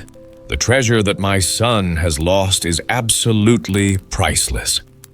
"My lord," replied the Kadi, "your wisdom is greater than mine. Give judgment, I pray you, in the matter." So the Bassa desired them all to accompany him to his house, and commanded his slaves not to lose sight of the 3 Jewish brothers. When they arrived at the door of his dwelling, he noticed 2 women sitting on a bench close by, thickly veiled and beautifully dressed.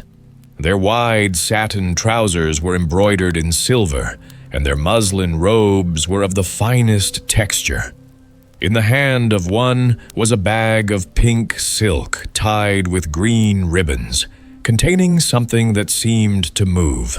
At the approach of the Bassa, both ladies rose and came towards him. Then the one who held the bag addressed him, saying, "Noble lord, buy, I pray you, this bag, without asking to see what it contains." "How much do you want for it?" asked the Bassa. 300 sequins, replied the unknown. At these words the Bassa laughed contemptuously and passed on without speaking. "You will not repent of your bargain," went on the woman. "Perhaps if we come back tomorrow, you will be glad to give us the 400 sequins we shall then ask, and the next day the price will be 500. "Come away," said her companion, taking hold of her sleeve. "Do not let us stay here any longer. It may cry, and then our secret will be discovered." And so saying, the 2 young women disappeared. The Jews were left in the front hall under the care of the slaves, and Neangir and Sumi followed the Bassa inside the house, which was magnificently furnished. At one end of a large, brilliantly lighted room, a lady of about 35 years old reclined on a couch, still beautiful in spite of the sad expression of her face. "Incomparable Zambak," said the Bassa, going up to her, "give me your thanks, for here is the lost son for whom you have shed so many tears." But before his mother could clasp him in her arms, Neangir had flung himself at her feet. "Let the whole house rejoice with me," continued the Bassa, "and let my 2 sons Ibrahim and Hassan be told, that they may embrace their brother." "Alas, my lord," said Zambak, "do you forget that this is the hour when Hassan weeps on his hand, and Ibrahim gathers up his coral beads?" "Let the command of the Prophet be obeyed," replied the Bassa. "Then we will wait till the evening." "Forgive me, noble lord," interrupted Sumi, "but what is this mystery? With the help of the Book of Spells, perhaps I may be of some use in the matter." "Sumi," answered the Bassa, "I owe you already the happiness of my life. Come with me then, and the sight of my unhappy sons will tell you of our trouble better than any words of mine." The Bassa rose from his divan and drew aside the hangings leading to a large hall, closely followed by Neangir and Sumi. There they saw 2 young men, one about 17 and the other 19 years of age. The younger was seated before a table, his forehead resting on his right hand, which he was watering with his tears. He raised his head for a moment when his father entered, and Neangir and Sumi both saw that this hand was of ebony. The other young man was occupied busily in collecting coral beads, which were scattered all over the floor of the room, and as he picked them up, he placed them on the same table where his brother was sitting. He had already gathered together 98 beads and thought they were all there, when they suddenly rolled off the table and he had to begin his work over again. "Do you see?" whispered the Bassa. "For 3 hours daily one collects these coral beads, and for the same space of time the other laments over his hand which has become black, and I am wholly ignorant what is the cause of either misfortune. Do not let us stay here, said Sumi. Our presence must add to their grief. But permit me to fetch the book of spells, which I feel sure will tell us not only the cause of their malady, but also its cure. The Bassa readily agreed to Sumi's proposal, but Neangir objected strongly. If Sumi leaves us, he said to his father, I shall not see my beloved Argentine when she returns tonight with the fair Aurora, and life is an eternity till I behold her. Be comforted, replied Sumi.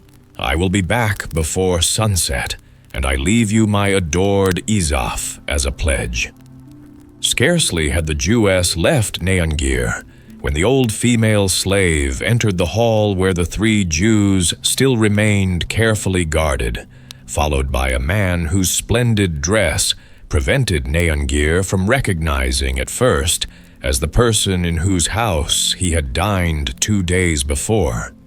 But the woman he knew at once to be the nurse of Zelida.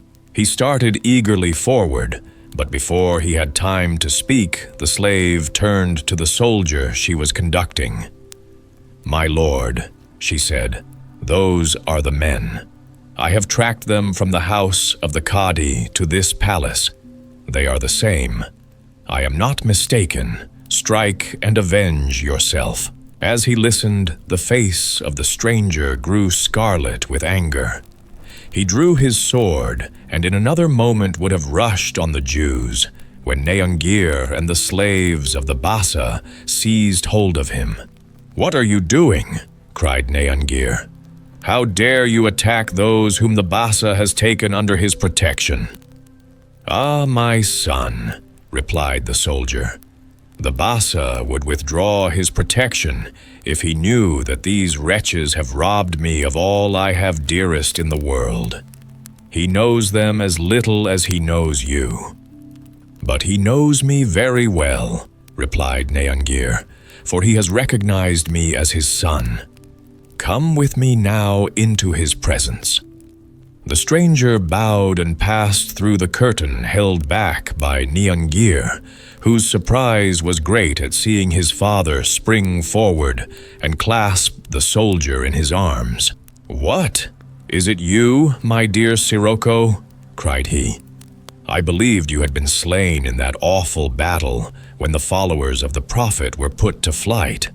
But why do your eyes kindle with the flames they shot forth on that fearful day? Calm yourself and tell me what I can do to help you.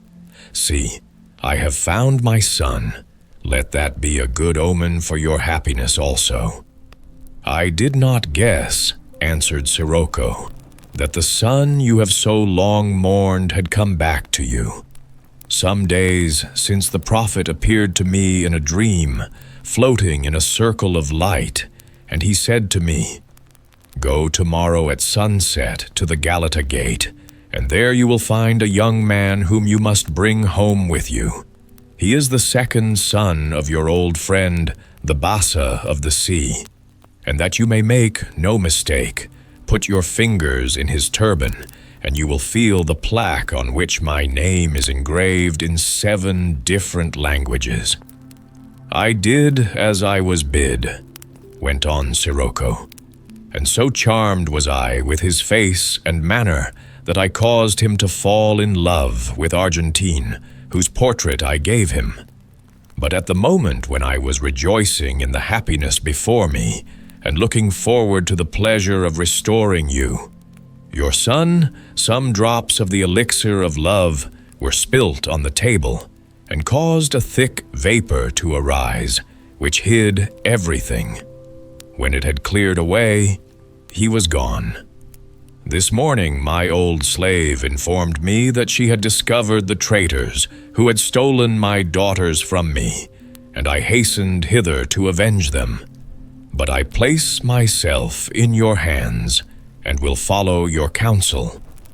Fate will favor us, I am sure, said the Bassa, For this very night I expect to secure both the silver and the gold watch. So send at once and pray Zelida to join us." A rustling of silken stuffs drew their eyes to the door, and Ibrahim and Hassan, whose daily penance had by this time been performed, entered to embrace their brother. Neangir and Hassan, who had also drunk of the elixir of love, could think of nothing but the beautiful ladies who had captured their hearts, while the spirits of Ibrahim had been cheered by the news that the daughter of Moises hoped to find in the book of spells some charm to deliver him from collecting the magic beads. It was some hours later that Sumi returned, bringing with her the sacred book.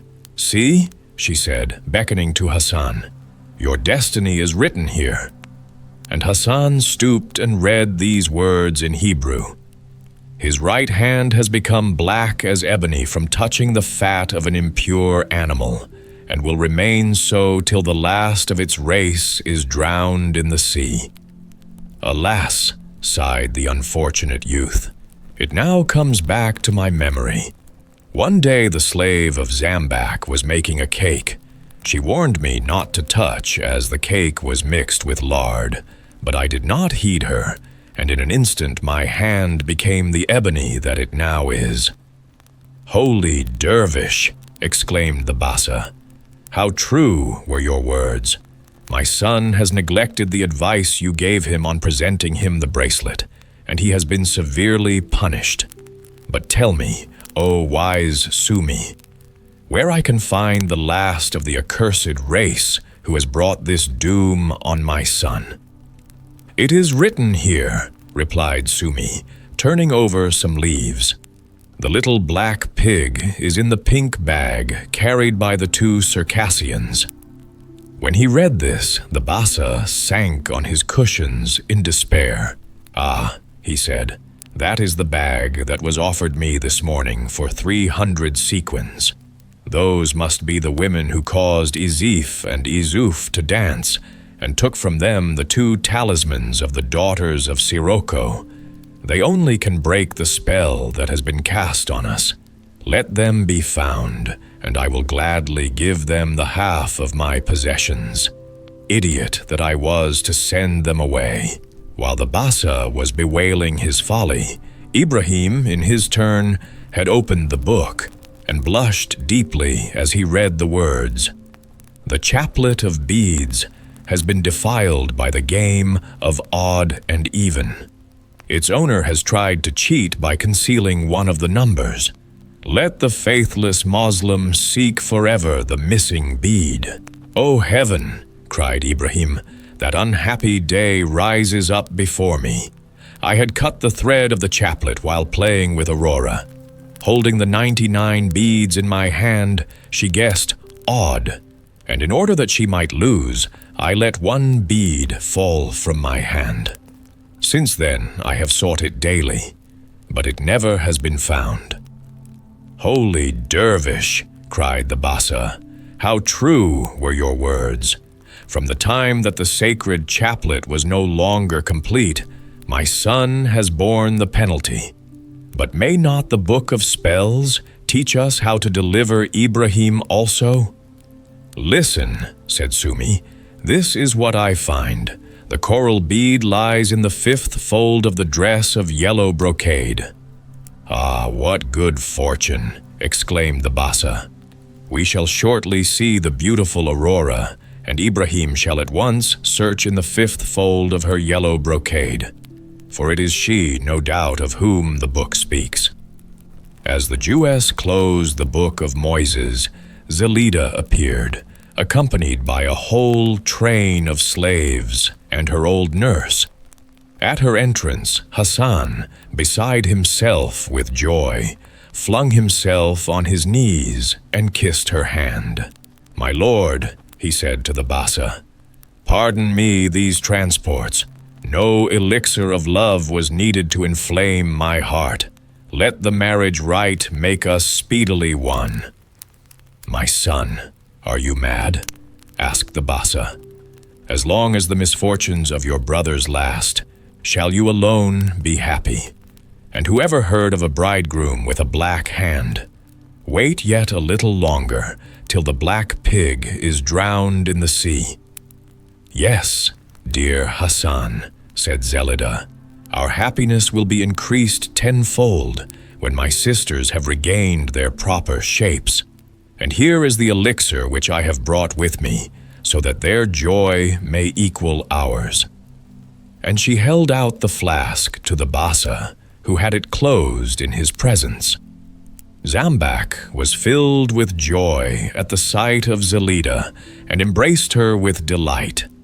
Then she led the way into the garden and invited all her friends to seat themselves under the thick, overhanging branches of a splendid jessamine tree. No sooner, however, were they comfortably settled than they were astonished to hear a man's voice, speaking angrily on the other side of the wall. "Ungrateful girls," it said, "is this the way you treat me? Let me hide myself forever. This cave is no longer dark enough or deep enough for me." A burst of laughter was the only answer, and the voice continued, "What have I done to earn such contempt? Was this what you promised me when I managed to get for you the talismans of beauty? Is this the reward I have a right to expect when I have bestowed on you the little black pig, who is certain to bring you good luck?" At these words, the curiosity of the listeners passed all bounds, and the Bassa commanded his slaves instantly to tear down the wall. It was done, but the man was nowhere to be seen, and there were only two girls of extraordinary beauty, who seemed quite at their ease, and came dancing gaily onto the terrace. With them was an old slave, in whom the Bassa recognized Guluku, the former guardian of Neangir. Guluku shrank with fear when he saw the Bassa, as he expected nothing less than death at his hands for allowing Neangir to be snatched away. But the Bassa made him signs of forgiveness and asked him how he had escaped death when he had thrown himself from the cliff. Guluku explained that he had been picked up by a dervish who had cured his wounds, and had then given him as slave to the two young ladies now before the company, and in their service he had remained ever since. "But," said the Bassa, "where is the little black pig of which the voice spoke just now?" "My lord," answered one of the ladies, "when at your command the wall was thrown down, the man whom you heard speaking was so frightened at the noise that he caught up the pig and ran away." "Let him be pursued instantly," cried the Bassa, but the ladies smiled. "Do not be alarmed, my lord," said one. "He is sure to return. Only give orders that the entrance to the cave shall be guarded, so that when he is once in, he shall not get out again." By this time, night was falling, and they all went back to the palace, where coffee and fruits were served in a splendid gallery near the women's apartments. The Bassa then ordered the 3 Jews to be brought before him, so that he might see whether these were the 2 damsels who had forced them to dance at the inn. But to his great vexation, it was found that when their guards had gone to knock down the wall, the Jews had escaped. At this news, the Jewess Sumi turned pale, but glancing at the book of spells, her face brightened, and she said half aloud, "There is no cause for disquiet. They will capture the dervish." While Hassan lamented loudly that as soon as fortune appeared on one side, she fled on the other. On hearing this reflection, one of the Bassa's pages broke into a laugh. "This fortune comes to us dancing, my lord," said he, "and the other leaves us on crutches. Do not be afraid. She will not go very far." The Bassa, shocked at his impertinent interference, desired him to leave the room and not to come back till he was sent for. "My lord shall be obeyed," said the page, "but when I return, it shall be in such good company that you will welcome me gladly." So saying, he went out. When they were alone, Neangir turned to the fair strangers and implored their help. "My brothers and myself," he cried, "are filled with love for 3 peerless maidens, 2 of whom are under a cruel spell. If their fate happened to be in your hands, would you not do all in your power to restore them to happiness and liberty?" But the young man's appeal only stirred the 2 ladies to anger. "What?" exclaimed one. "Are the sorrows of lovers to us? Fate has deprived us of our lovers, and if it depends on us, the whole world shall suffer as much as we do." This unexpected reply was heard with amazement by all present, and the Bassa entreated the speaker to tell them her story. Having obtained permission of her sister, she began.